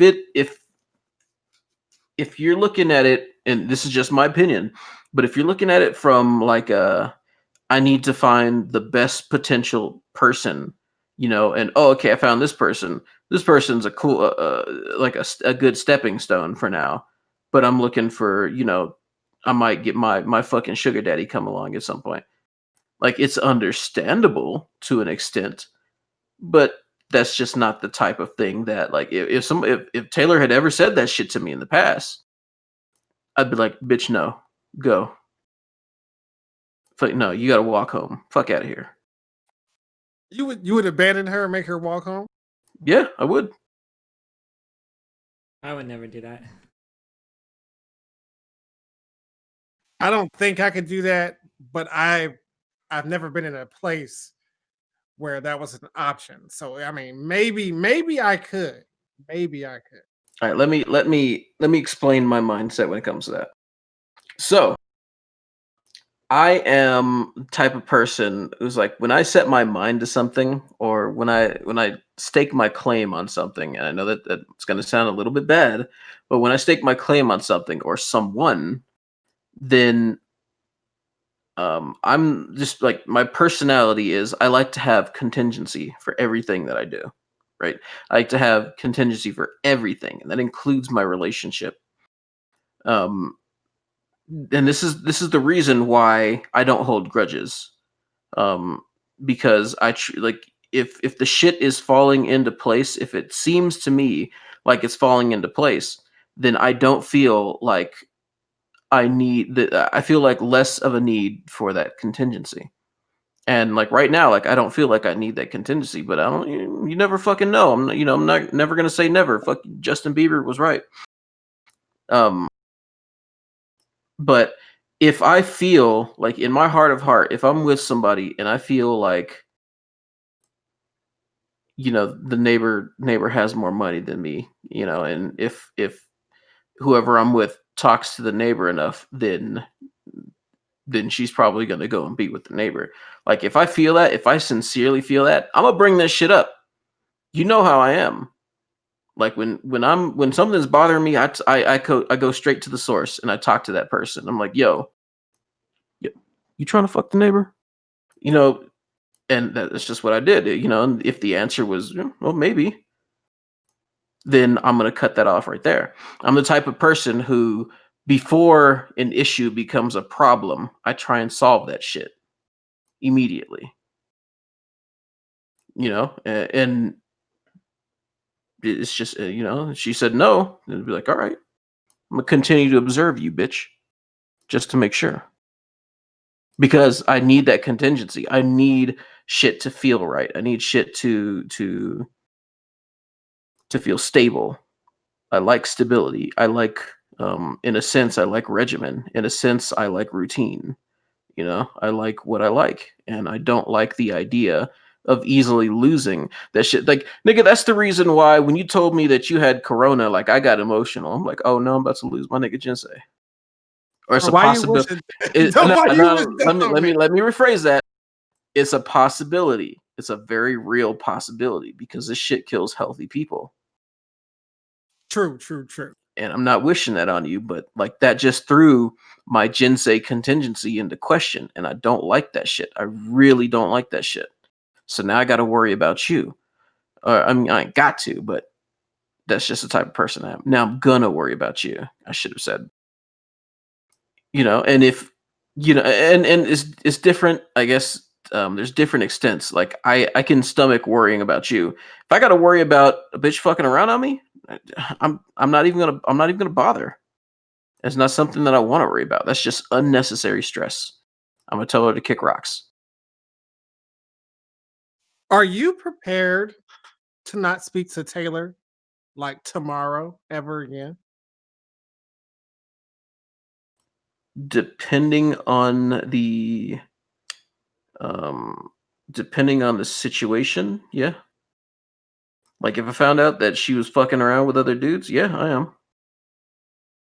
But if she just like, I don't know, accidentally broke my PS4 or something, I might give her the cold shoulder for a while.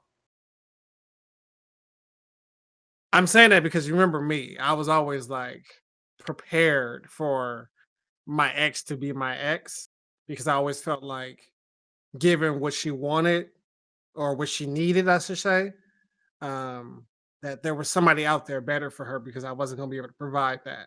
Like I just knew ahead of time I'm not going to be able to provide this. You are going to find somebody, probably somebody of the same nationality who's going to understand the same standards that y'all going to have. Hmm. And I was like, I was prepared like probably a year, 2 years into the relationship, into the 5 year relationship for us to not be together. Hmm. Now that doesn't mean that I like veered off and like looking at it, like my dedication to the relationship was there, but I was always prepared for it to end. That's Yeah. what I mean when I say that. When I ask you, are you prepared to like not speak Okay. to her? I mean, like I don't not speak to my ex. I'm just saying, like, are you prepared to not speak to this person in the same capacity? I guess I should say. Yeah, yeah. I mean, if you put that context on it, then yeah, I am.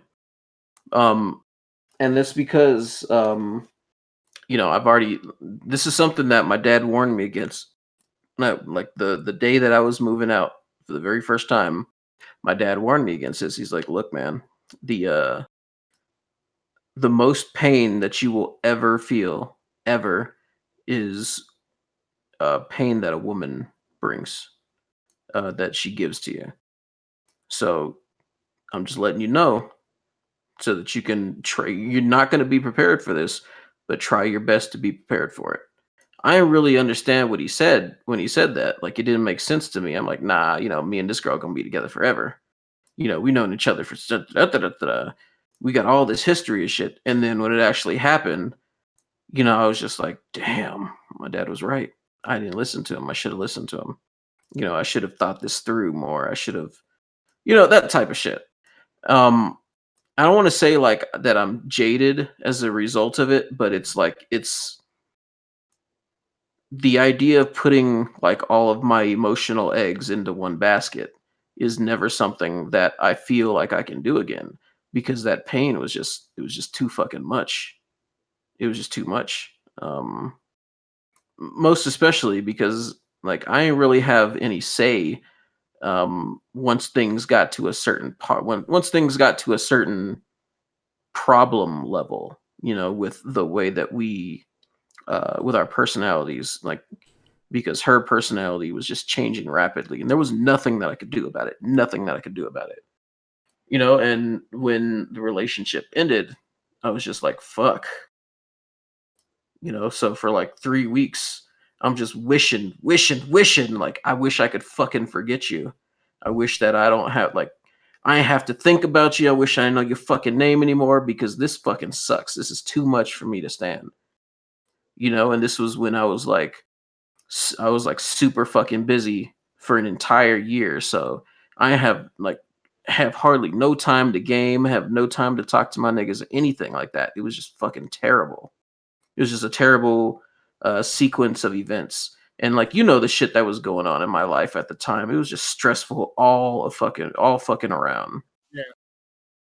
So, and that's just not a position that I'll ever put myself in again. Um, That means you're jaded, my nigga. Just so you know. I know. Well, I said I don't. I said that I don't want to say that I'm jaded. But it is what it is. There's nothing wrong with it, and it's something I believe that you can get yourself out of. I'm jaded too, nigga. Don't even trip. Like, that's why I'm able to recognize it. Yeah, I'm but just a like, step ahead of you because I can recognize it and say, "Hey, Brandon's jaded as shut fuck." up. But I think that like mine is more of a soft jading, whereas yours is like this self-imposed hard jading. Like you want what you want for your own reasons. I don't want to experience that again, but I don't want to put myself in a position where it can happen again. And I'm not gonna say mine and Taylor's relationship is perfect all the time. Like, we have our spats. Like we'll argue about dumb shit every now and then. Um and like at one point that was like much earlier on in the relationship, like at one point she was just like, you know what, I'm ready to end this. And I was like, all right. And that was it. I ain't say shit. And I didn't feel bad either, because I know that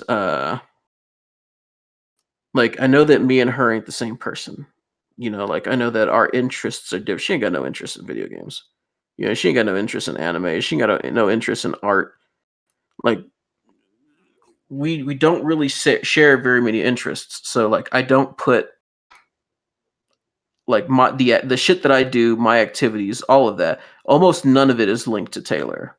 Like she's kind of in her own little basket insofar as I'm concerned. Um so like none of the shit that I do is based around her and her opinion and what she thinks. That doesn't mean that I don't value her opinion or anything. It just means that like she has no there's no tie-in when it comes to her with my other shit. Um, and like it's just something like that I can that I like I said, I am mentally prepared for that sort of thing. I don't expect it to happen. I don't want it to happen. But if I had to, like, if I found out that she was fucking around on me, like in 1 hour from now, I'd be like, all right, you got to get your shit and move out, and that would just be the end of it because I'm prepared for that shit now. So, discussing what you guys were discussing already, I kind of have a newer question that kind of popped up. Now, I don't know if this is a question for Kaho or not. I don't know how you're going to take this one, but this is mainly for like Jinsei.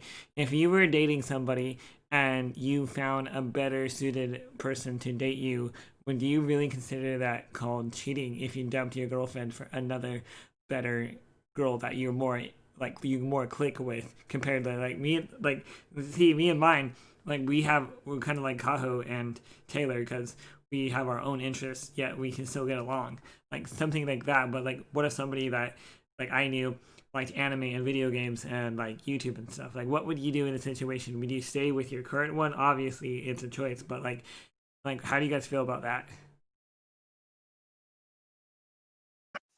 I think when you jump from relationship straight into another relationship, depending upon the people involved, you can veer to the side of great success or failure. And in your case, I think if you found you a girl, Steven, and you dumped Tiffany to go be with girl Steven, that shit would fail in like 2 months.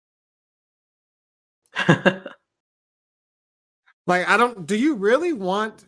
You don't want. You don't want somebody who's like exactly like you in every sense. all up in your all up in your shit 100% of the time.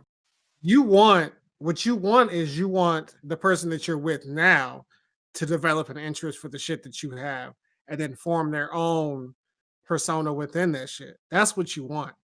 The appeal of having somebody who likes the same shit as you It's not is all that. great. It's great if they can come to it on their own. You don't want to like, you don't want girl Steven. Kaho don't want girl Kaho. He just wants Taylor to like sit on the couch and play a video game with him or watch some anime with him. Like, and So- I'm pretty sure if he asks for those things, he can get those things. What he wants at the end is for her to try to develop her own interest in it. If she does, good. If she doesn't, okay. With So- my ex, I'm the one who got her into anime and video games and bought all that shit for her and everything like that. And she took that shit and she made that shit her own. Like she watches anime on her own. She watches shit that I don't watch. She plays video games I don't play. Actually, no, she plays video games I don't play. She go hard with the shit. Like I built her a PC and everything so she could play with her homies. Like that, that's good for her. But that's not making her girl Brandon. That's ex-girlfriend who has some similar interests now. Yeah, how's she playing and you don't really play? Yeah. I see the similarity, but it's not the same. I knew you was gonna say some shit. You fucking cued your mic as soon as I said this shit, and I was like, this motherfucker. So, are you saying like I'm trying too hard to get somebody like that? I'm saying in your particular case is gonna lead to the failure of a relationship. 2 relationships. Because you're absolutely gonna betray Tiffany. Yeah, which I'm just saying like in a real scenario, I would never do that. I'm not that type of guy, but I'm saying what if scenario. I believe that's absolute bullshit because I believe we've had a conversation where you were like, I know I can get somebody who into the same things as me. I got I think digits. I think I should do it. Hey, but I didn't know, and in the end of things, I really didn't go through with it. Which when I had a chance, I backed off. I'm just saying if you felt like a bombshell came, if a bombshell came before you and then this bombshell was girl Steven, do you believe that this nigga would probably drop Tiffany in a heartbeat? You think, Kaho? Um, You got to think about it.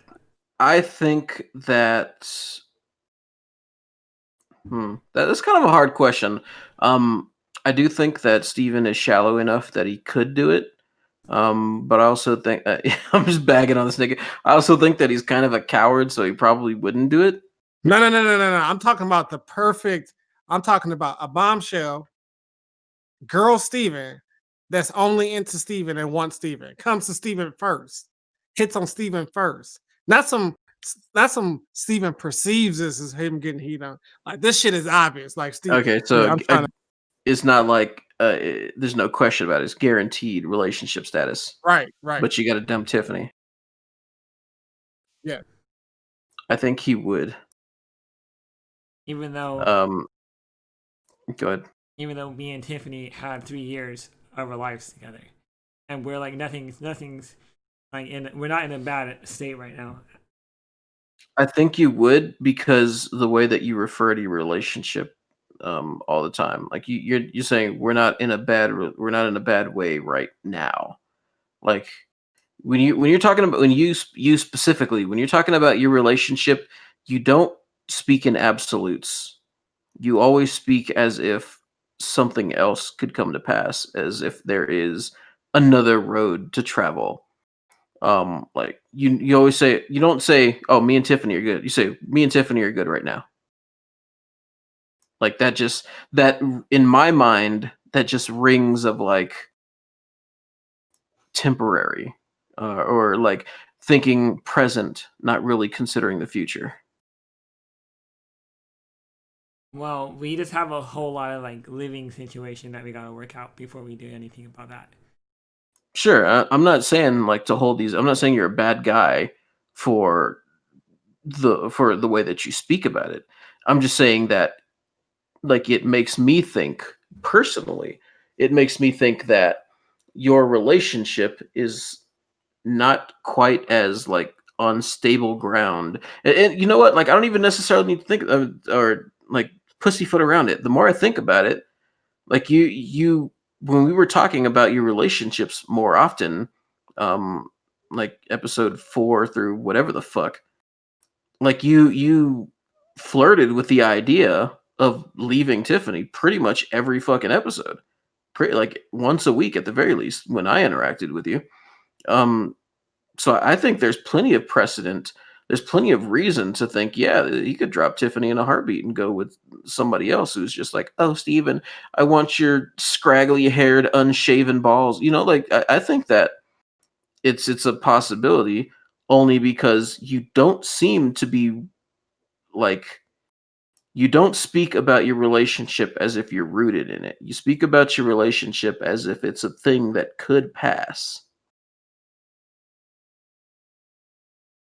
I don't know if this is the right word. It's kind of complicated, but yet I'm being honest with you, Kaho. Like we're actually in an okay place right now. Like we haven't been fighting. You just said it. You did it again. You said right now. You didn't say we're in an okay. You didn't say like, oh, we're good.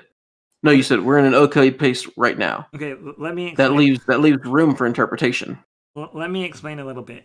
So this is kind of like how I see our relationship as of right now. Like me and Tiffany are good, but the issue is if we were ever to get married, because that's kind of like where we're like headed. Like if we're gonna get married, like how are we gonna combine our two lives right now? Because if you think about it, I live with my mom and dad, and she lives with her mom at the ranch. But here's the thing: she wants to stay at the ranch right now, right?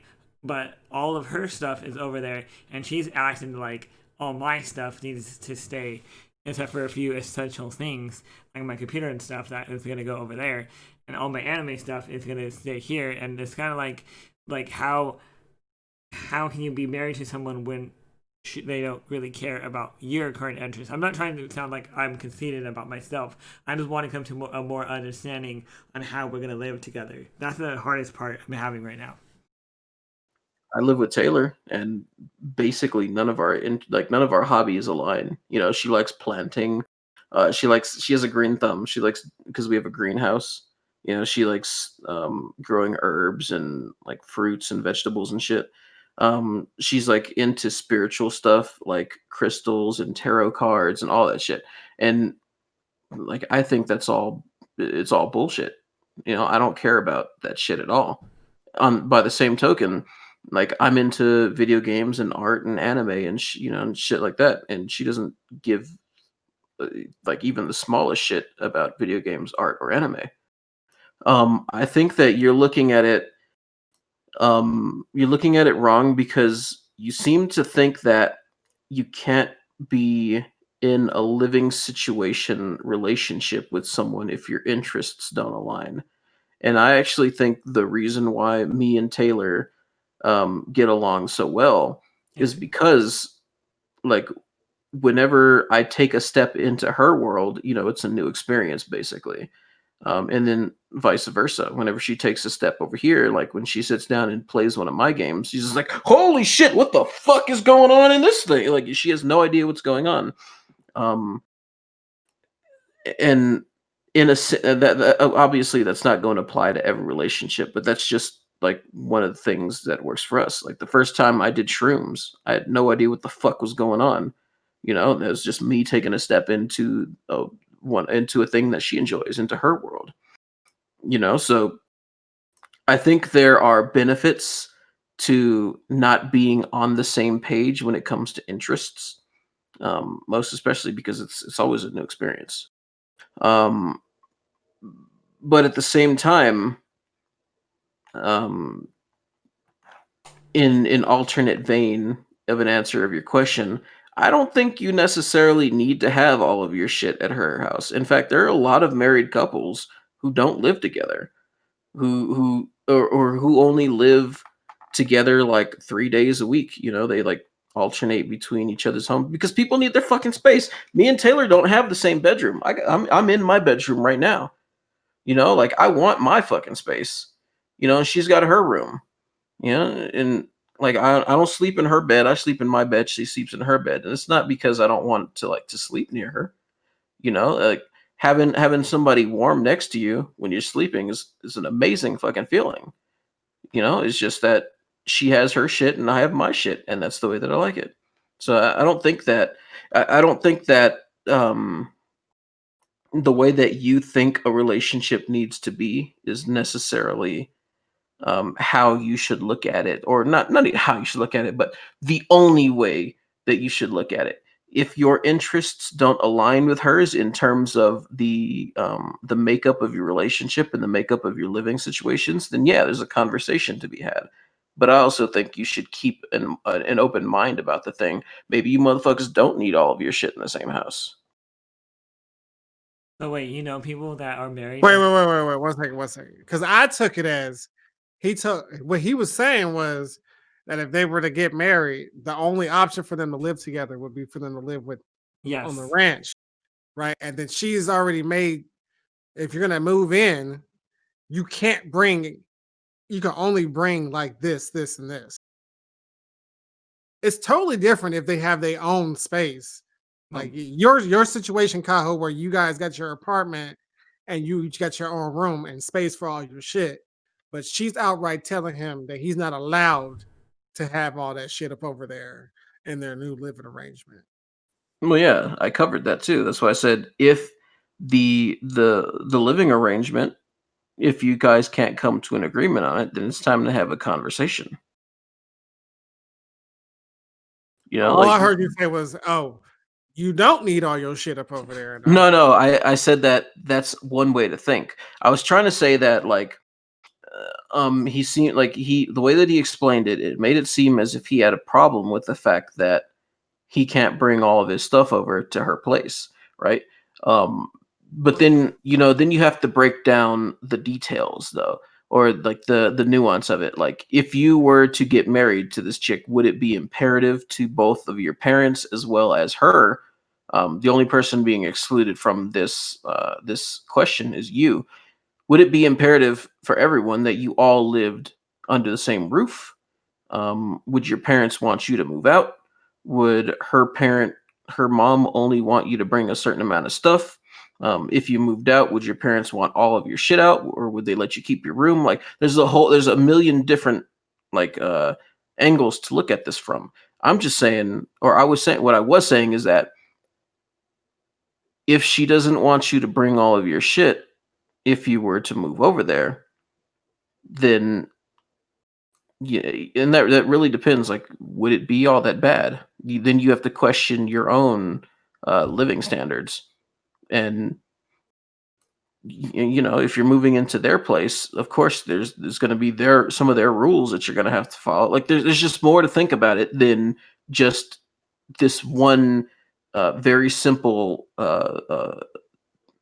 direction to come from on the topic. You have to think about a lot of shit. You can't just think about, can I bring all my stuff over? There's more to it than that, more often than not. One thing I suggested to Kaho was actually me buying like a man room, like a shed in the back, and I don't know if they're like totally on board with that, but that's one of my options I would like to see go through. Yeah, well, I mean, like the whole point of what I said is talk to her about it. Like you if even if you guys don't come to a consensus, at least talk to her about it. At least explore different options, trying to make things comfortable and palatable for the both of you. Because honestly, Kaho, I wouldn't mind an apartment like you and Taylor. Like that's like my ideal. But the only thing is, with Tiffany, the dogs are holding her back. Which I get it. She's an animal lover. I'm not trying to like. I'm not. Reality. But anyway, I'm trying to like understand each other's like whole dynamic. Well, you won't get anywhere with that unless you talk to her about it.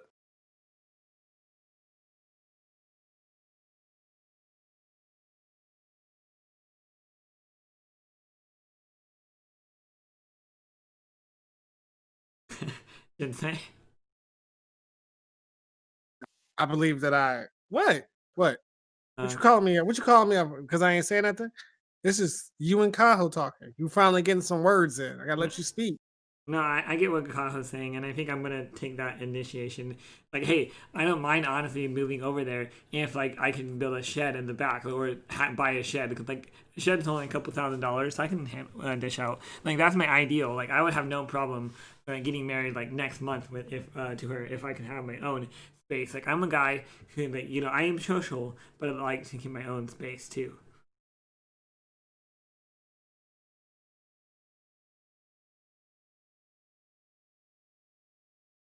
Like Kaho, what turns you on instantly, nigga? What So what? what turns me on instantly? Yeah, like instantly. Mm, instantly, huh?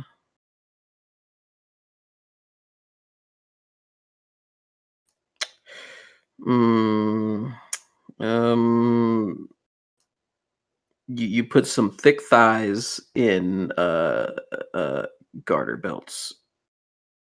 Instant turn on. I'm gonna Google that right Oh, now. or a subligar. Shut the fuck up. What you say, Steven? I'm gonna Google what the garden belts are. You know what garter belts are? No, what are they? It's like That's it's like a little attachment for. Just look this shit up. Just look up garter belt. that man was gonna look up garden belts. But anyway, so Garden? No, yeah. garter. Garter. GARTER. So thick thighs and a garter belt, and you are ready to fuck, like you are ready to go. Like awesome. Okay, we're doing this. This is happening. That's Uh-huh. what it is. Yeah. I don't think I got anything like that. No. No, it's kind of crazy. It's like, yeah, I don't know. I don't think so. I think I'm all about that buildup. That's why, like, instant. That's like ruining the fun for me. I wouldn't say that it like I don't know because I like to call myself, and not just because it sounds cool, but I like to think that I'm a complex person. But I'm not so complex that I don't have my like I mean, to me, there's a difference between the if I were to see someone wearing garter belts, you know, they got the proper size thighs and garter belts, and it's just like, ooh, I'm in love. Like no, like that. Like if I were to see Taylor wearing that, then yeah, I'd be like, oh, there that is. Oh, there he is. He wants you, baby. Come here. You know. But then, like, if it was just a random person, some random ass chick with thick thighs and a garter belt, I'd be like, oh, that's kind of sexy. but I wouldn't be like horned up because of it. But It's I guess the question context actually dependent. aims, yeah. The question actually aims is like, if somebody could come in and do some shit that makes you want to fuck them right then and there, what would that be?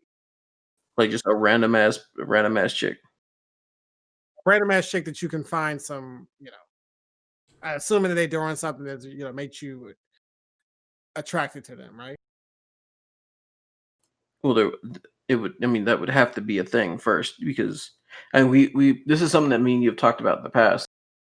Um, and I think like when it comes to relationships, it's the part where you and I actually converge the most on is I'm just not the type of person who's just like, damn, she fine and she got a fat ass. I'm gonna go over there and try to talk to her, take her home tonight. Like, no, that I've never been that way. Yeah. Okay, so then let's flip this shit to where we can make this work. Okay. What is something that they can come to you and instantly turn you on? Nah, there's just no way to flip it for us, I guess. I don't know. Because I like a woman who approaches me and they get out that whole, oh, a man got to talk to me first. And you gonna talk to me first as a woman, you get on a scale of 10. Let's say you no, let's not call it a scale. Let's call it a meter. So a meter of to 10 points, right? You get 5 points instantly by just being able to come up forward as a woman and be like, hey, I want to fuck the shit out of you. Like you get 5 points automatically. Yeah, and I feel it like a woman and this is something that I think I've actually mentioned on the podcast before, like confidence and like the willingness to go for go for what it is the fuck that they want, like in no uncertain terms. That's sexy as fuck to me.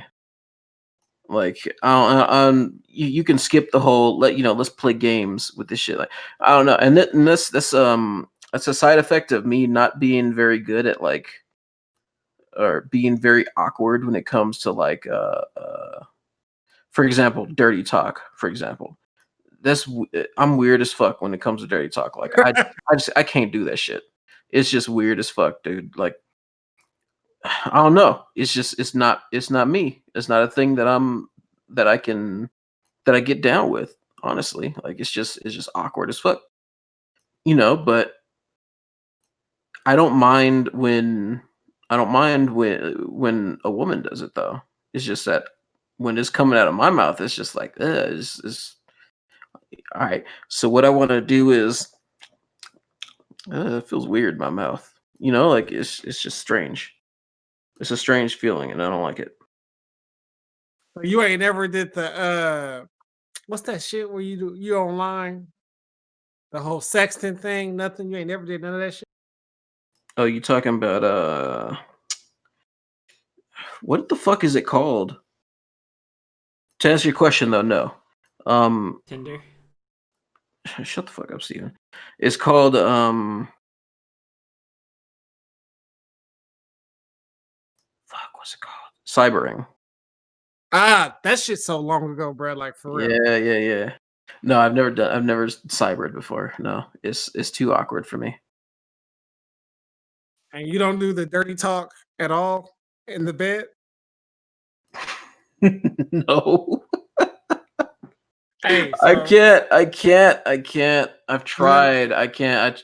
Because that's something that Taylor enjoys, and I tried for her, but I just can't. I can't. It's so fucking weird. It feels so weird trying to do it. so I got another question for you. I always ask all the homies this question, especially at work, because I think that shit is fucking hilarious. So when you about to bust, you in the process of busting, are you did you think about this really hard? Think about this really hard. What Okay. kind of sounds are you making? Or are you one of them silent nutters? Silent. Um. You're a fucking psychopath, Steven. Go ahead, Kyle. Like when you feel that rush coming, it's like it's a gritted teeth moment. Like, so I guess it would be like breathing, like breathing through my teeth. Um, damn, this is awkward as fuck to talk about. Um, but like once you're actually going through it, when she got you 10 to 13 seconds of bliss, it's then it's not so silent. It's like, like that type of shit. Hey, when you think about hey, yeah, that's what I'm saying. Think about how stupid you sound, right? Then you think about that shit that whole entire day before you have sex. Then when you have sex and you get to that point, you're like, I ain't gonna be here. I ain't gonna be up in here sounding stupid. You ain't gonna have me, harlots, sounding stupid. I'm gonna bust silent today. And then you just like you think about that shit, and it's like that's weird as fuck. That's just weird as hell. Psychopath, like you said. Fucking psychopath. Steven talking about he bust silent. Yeah, he's psychopath. You probably nut out dust with your weird ass. Fuck. No comment. Fuck. Well, this little story that I have to tell is kind of funny, kind of embarrassing, in relation to that, right? So, I'd gotten my laundry out of the fucking the washer, and Taylor has these like, she calls them dryer. It's like a dryer ball. It just feels like an urchin. It's like a ball, but it's like got these spikes all over it. It's weird. I honestly don't know what the fuck it does except for make a lot of fucking noise when you're drying shit with it. And that shit was in there while I was drying my clothes, and I was just like, fuck it. I'm too lazy to reach 2 feet in there and pull that fucking thing out. So I'm drying my clothes with it, and it tears a hole in a pair of my drawers. Right. So I go to put them on. And to be fair, I've had these drawers for a minute now. They definitely on the way out. But you comfortable with your underwear. You got your old underwear. It's comfortable. So I'm putting them on after the shower, and I realize there's a hole in them, like on the underside. Like right, it's right along the ass on the underside, right? So later on in the day, me and Taylor's we messing around, and like it was getting near the end, homie about to bust, and it's fucking all right. I ain't trying to pull out real quick. Pull out. Like, all right, time to finish this off. And she like scoots to the end of the fucking bed like a psychopath. Notices, hey, there's a hole in your underwear. Doesn't say anything. She just goes and blows into the hole. And I'm like, what the fuck are you doing? You distracting ass. Like I believe my exact words were, what are you doing, you distracting ass bitch? And she fucking cracks up laughing. And it was funny. It was funny a couple of seconds later. But at the moment I was so fucking surprised. Like, I didn't expect that shit. What the fuck? I don't even want to bust anymore. Nah, leave me alone. I'm going back to my room. Hey, I believe laughing during sex is some of the most hilarious shit of all. Yeah. It's too distracting for me. Like, it takes me out of it. Not that I have a problem with it. Like, it's an intimacy thing for me. Like, we do the nasty because it's like it's to me it just feels like a way to deepen the relationship. It's an activity that stays between me and her. Nobody else. And the activity itself, that's one of them things where I say, or where I think the journey is more important than the destination. So like, even if I don't bust at the end of it, I'm cool. It's fine with me. It's about more than that. And I can always, go back to the room, grab the Jergens, and finish myself off. You're not torturing yourself for using Jergens, my nigga. Stop playing. I ain't seen a bottle of Jergens in like 20 years. Runny ass motherfucking lotion. You better get you some cocoa butter. Yeah, but still, like, just when it comes to that, like, it's more about like the fun of the moment, I guess, or like the fun of this activity that me and her enjoy. So it was fucking hilarious. Like 10 seconds later, after I shut my door, and she's still cracking up on her fucking bed. it was hilarious then, but like at the moment, it's just like, I could feel like I'm ready to start. Krug bust nut. Like I'm ready to actually start, past the focus point. Here comes the heavy breathing. And then it's just like a jet of stream right up the cracky ass. It's like, nah, never mind. I'm gonna save that for later.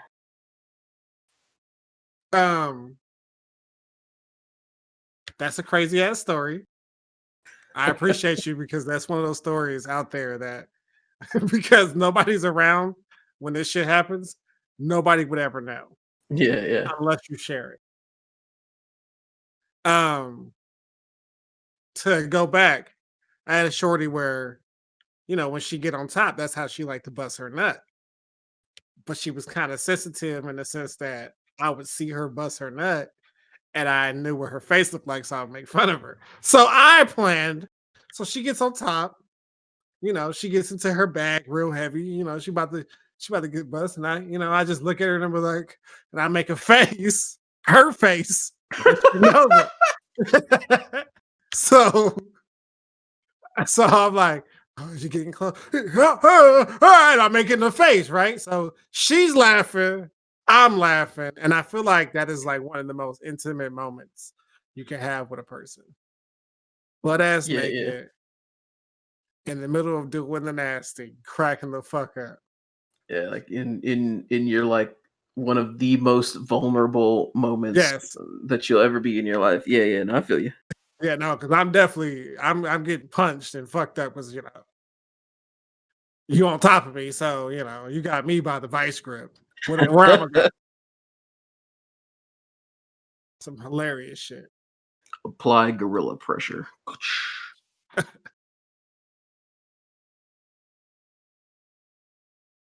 The fuck was we talking about? Bruh, everything, bruh. We've been bouncing off of this shit, bruh. Let me tell y'all something that I discovered upon having COVID. That it's real. When you know, because nobody ever doubted COVID, nobody's ignorant. When you test positive for COVID, you receive emails from 17 different people. You receive text messages from different companies, I guess. Because when that shit, when you get your positive test, that shit goes out there. And it's basically like just reminders that that you got a positive test and how you need to help reduce the spread. Yeah. That shit is crazy to me that I'm like receiving all these messages at all different times. Like my test was on the 13th, or I got my results on the 13th, but I just received an email 10 minutes ago letting me know that I got a positive test from like some health clinic. Did you rapid test or did you regular test? No, it was a regular test. It wasn't rapid. So I got a question for you guys about COVID. Say you feel kind of off, like even though you kind of feel fine, you're not sick or anything, but you kind of feel off. Do you still need to go take a test for that? Does it help you get out of work? Mm, Or do you go and take a I test on your day off? I would do it on my day off. 'Cause I hardly ever. I shouldn't say I hardly ever take time off. Yeah, whatever. I mean, like if you're just feeling off, like mentally, then no. But if you feel off physically, like if you're suffering any of the symptoms, like having trouble breathing, shortness of breath, fucking like cough that won't go away, like, the actual symptoms of the shit, then yeah, you go get your shit tested. But if you're just like, oh man, I woke up and the sun wasn't shining, so I'm not so happy today. No, you don't need no fucking COVID test for that. What if you just went to get a test just for the hell of it, and then you came positive? Like, how would you guys feel? Lucky. Like if I was feeling fine and I was just like, you know what? I'm gonna get tested. Just get tested. And shit comes back positive. I'm like, damn. It's a good thing I took this fucking test. I could have spread this shit to all kinds of people. Probably killed somebody's grandma or something. I know that it kind of sucks about that. Like, what if you like you actually like have it, and then like you don't know that you're carrying it? That sucks. Yeah, it does suck. That's the only reason why I would go get it tested, just to get tested. Like, so just to have a better conscience on your shoulders. You say that, but ever since the whole like I threw up in the trash can because I didn't drink water, like ever since that shit happens, I can't imagine you trying to do anything but get out of work now. Like I just want my vacation. I I'm want actually my going on vacation. vacation this week. Actually, Oh yeah, COVID vacation. no, I asked for a day off like 2 months ago, and now I'm gonna get like a 3-day weekend. I'm gonna go make a video for the anime channel, and then I'm gonna do like a little like manga shopping video experience. Hmm. Okay. Got anything else to talk about? Aside from that bullshit. Did we talk about owning a dog yet? Like a pet yet?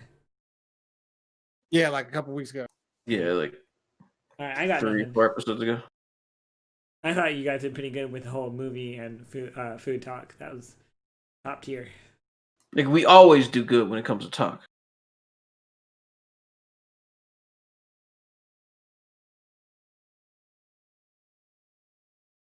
So, just say You talking about the Skeety Bubba? no. We ain't at the exit. We ain't at the outro yet. Oh, I'm just asking if you got anything on your mind that you want to talk about. nah. I pretty much went over like we freestyled the fuck out of the last like hour, to be honest. What's the recording length that we're at? Because I'm Two feeling 2 hours and 20 minutes. yeah. That's what I thought. I want to ask the viewers something. I want to know if people actually have sit down and watch an entire episode with no breaks, just like sit down, pop in the podcast on and just like sit down and listen to it. That's a real savage right there. I hate that thing so much. I want to go over to Colorado and snap it in half.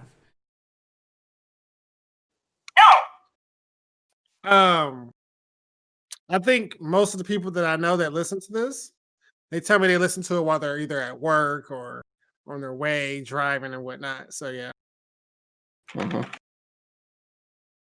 I mean, I'll listen to it when I'm in the office because I ain't trying to hear nobody else's bullshit. I'm just trying to focus on my work. Also, do people mainly like the non-anime stuff or the anime stuff? a lot of our, a lot of a lot of the listeners that I brought in, they listen for the non-anime shit. Not that they don't Yeah, like the anime shit, but they listen to hear their questions be answered essentially. yeah, I can imagine that the majority of people who come from either me or Jinsei are probably not going to be like super anime focused. Like some of them, like Io, for example, like he listens to the anime shit. Um, And that the guy that is a good. Skeety Bobo. He's the namesake of our outro. Yeah, that's my boy. Where in the video game Ion Online, I caught him up in this place called Caden HQ with this one female that we all knew, and he was like, they went up over there. They wasn't grinding no monsters. They went over there and was like, hey, okay, look, take your character and get butt ass naked. And and I caught him, but he gonna be on here. He gonna be on here to explain himself. When he get up on here though, like I already know, like we're gonna have a sports segment. We're gonna talk about some shit. He a Laker fan, so he gonna want to talk some shit. So I'm gonna try to get him up on here. He probably gonna be the first one we get up on here. But I also kind of fucking weird. So get that man to sit down and on his computer and actually, Do something other than praise the Lord. It's gonna be tough. Yeah, I don't do that anymore. yeah, right. Church going ass, nigga. All right, Kaho didn't really know about that, did he? No, what? That my family goes to church. No, I knew it. I just enjoy making fun of you for it. Because you're like, I enjoy harem anime. It's like, I'm pretty sure adultery is something that you're not supposed to do according to the Bible. Yeah, it's just these like the inconsistencies of religious people and what their text says and what they actually do. So and like fucking one of my best friends, Holly, she's like a pastor or something now. Whatever. She got promoted inside of her the church that she attends. I make fun of her all the damn time. Um, I mean, it just is what it is. It's never malicious or anything like that. You can believe whatever the fuck you want to. Believe you got a sky daddy. I don't care. I'm gonna make fun of you though because it's funny, not because I think you're like a stupid person for believing in religion or anything. It's just a fun thing to do. What if that was right though? Like, what if like all the people that were laughing, and then like there actually was like God, like Sky daddy. Well then he better prove it. because people. I'm not trying to like make commotion, but people do say like the coronavirus is like the start to the end of the world. Like, do you believe that or no? I mean, I don't believe that the Christian God exists. So within that context, no. Like that would be like me asking you, "Hey, do you think Zeus is real?" And it's like, "No, of course you don't think Zeus is real because it's not something that you like hold a belief in. So how could you believe that Zeus is real?" Yeah, and that's like Norse mythology, sure. Like you don't believe Norse mythology is real. That would mean that there's a god beside your god, and that's kind of if you're doing that, then you're breaking one of the Ten Commandments. Thou shalt not hold up any other, false idol or whatever the fuck the exact words are, or hold any god other than me, or whatever the fuck. Um, But like I said, it's all for the most part, it's all fun. Um, and if there really is a God, then fucking used to according to the Bible, he used to show himself or she used to show herself, whoever the fuck used to show themselves all the goddamn time, work miracles and cause like world floods and shit. Fucking angels coming down from the heaven and killing everyone except for all the firstborn children. I ain't seen any of these fucking miracles or like supernatural events happen in the past what 2,000 years. Like clock's ticking, motherfucker. Get on it. Turn my water into wine. Do something.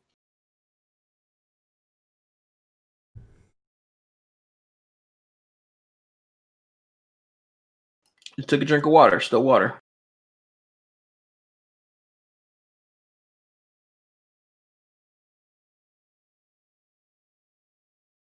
So why do you believe in religion, Stephen?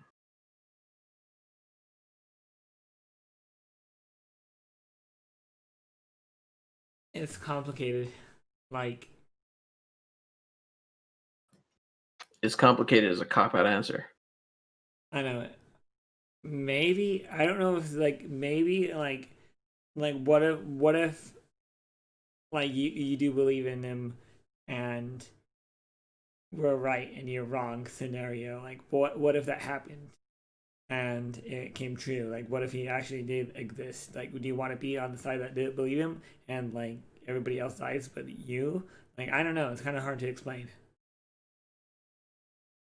Hey, like here's the biggest problem that I have with the question of what if when it comes to um, the the question of God or religion or anything.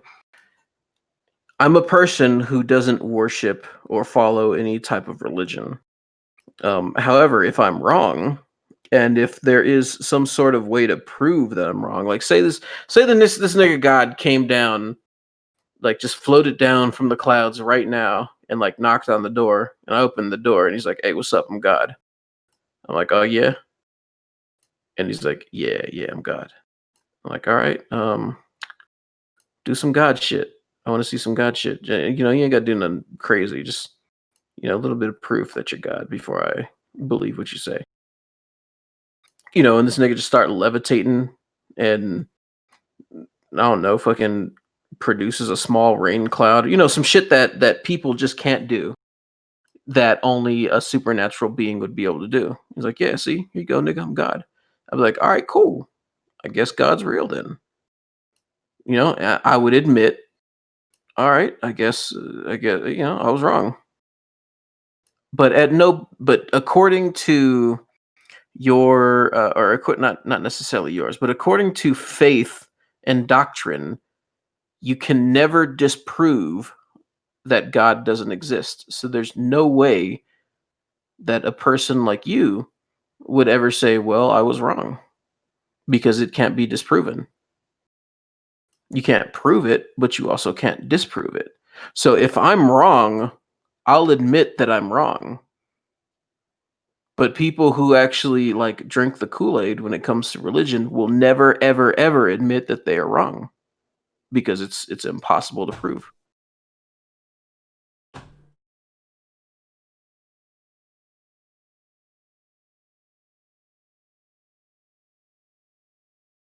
Sensei, anything you want to add?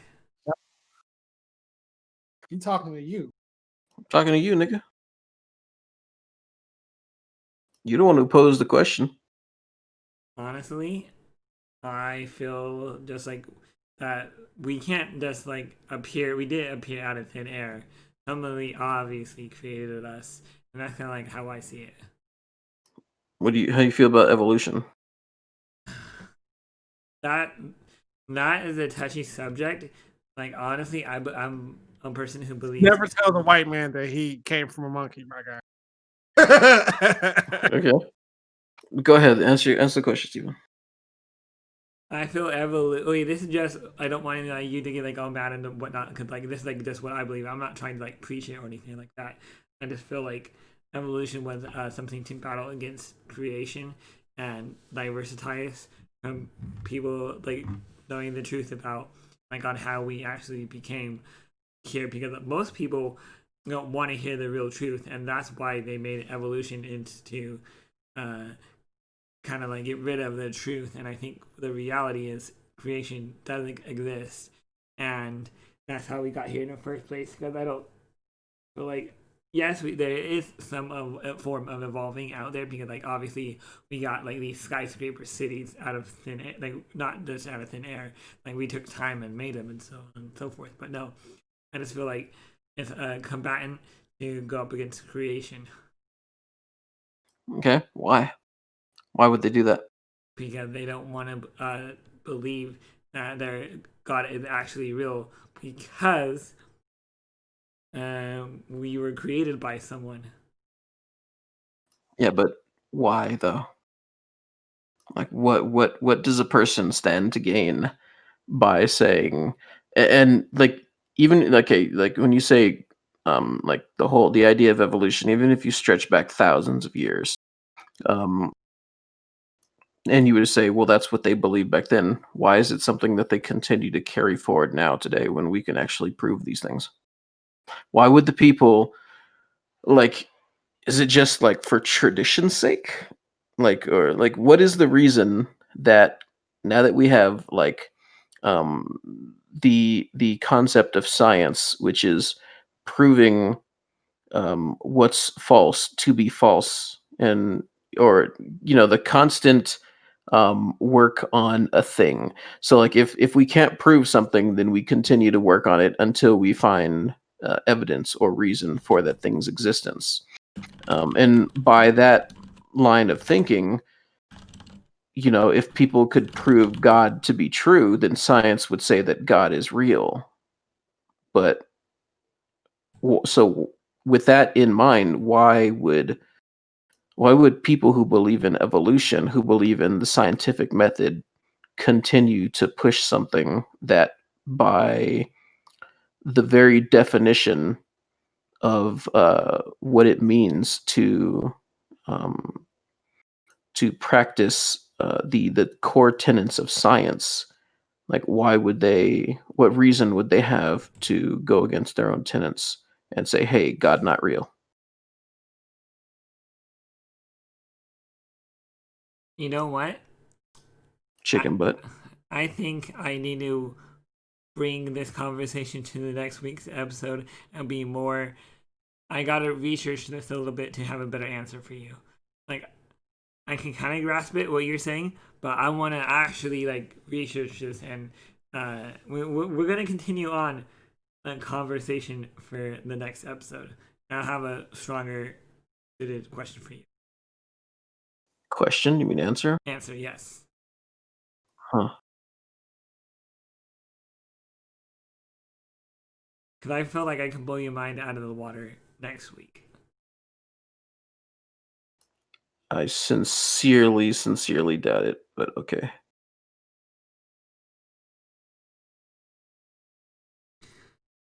Not on the idea that, like, there's nothing that you could say to change my mind. Because if you, like I said, if you could prove it to me, then yeah, I'd change my mind.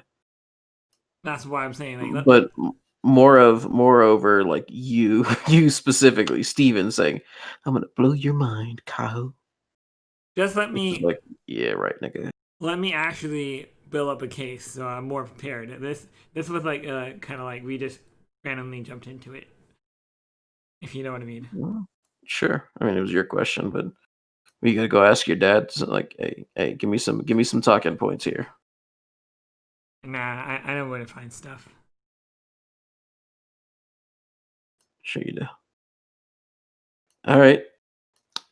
With that, I'm gonna end the episode there. All right, episode 14.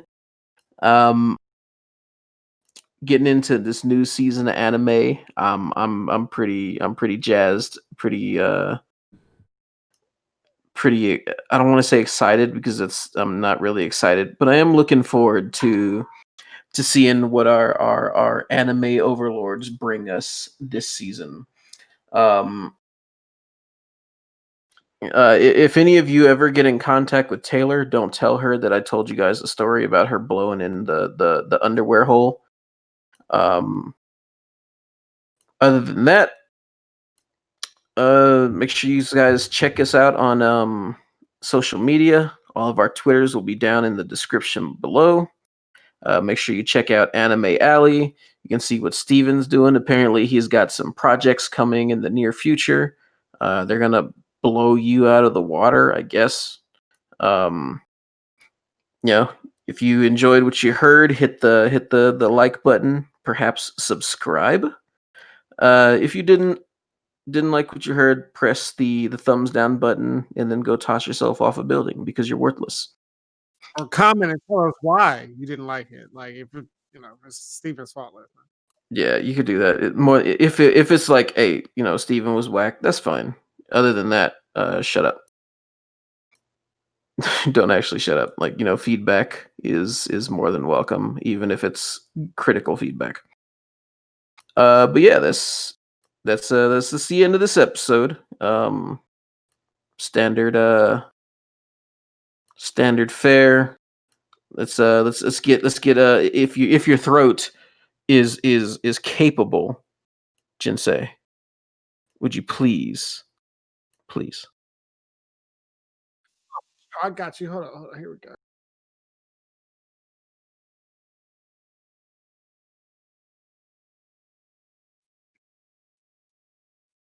Ayatunda.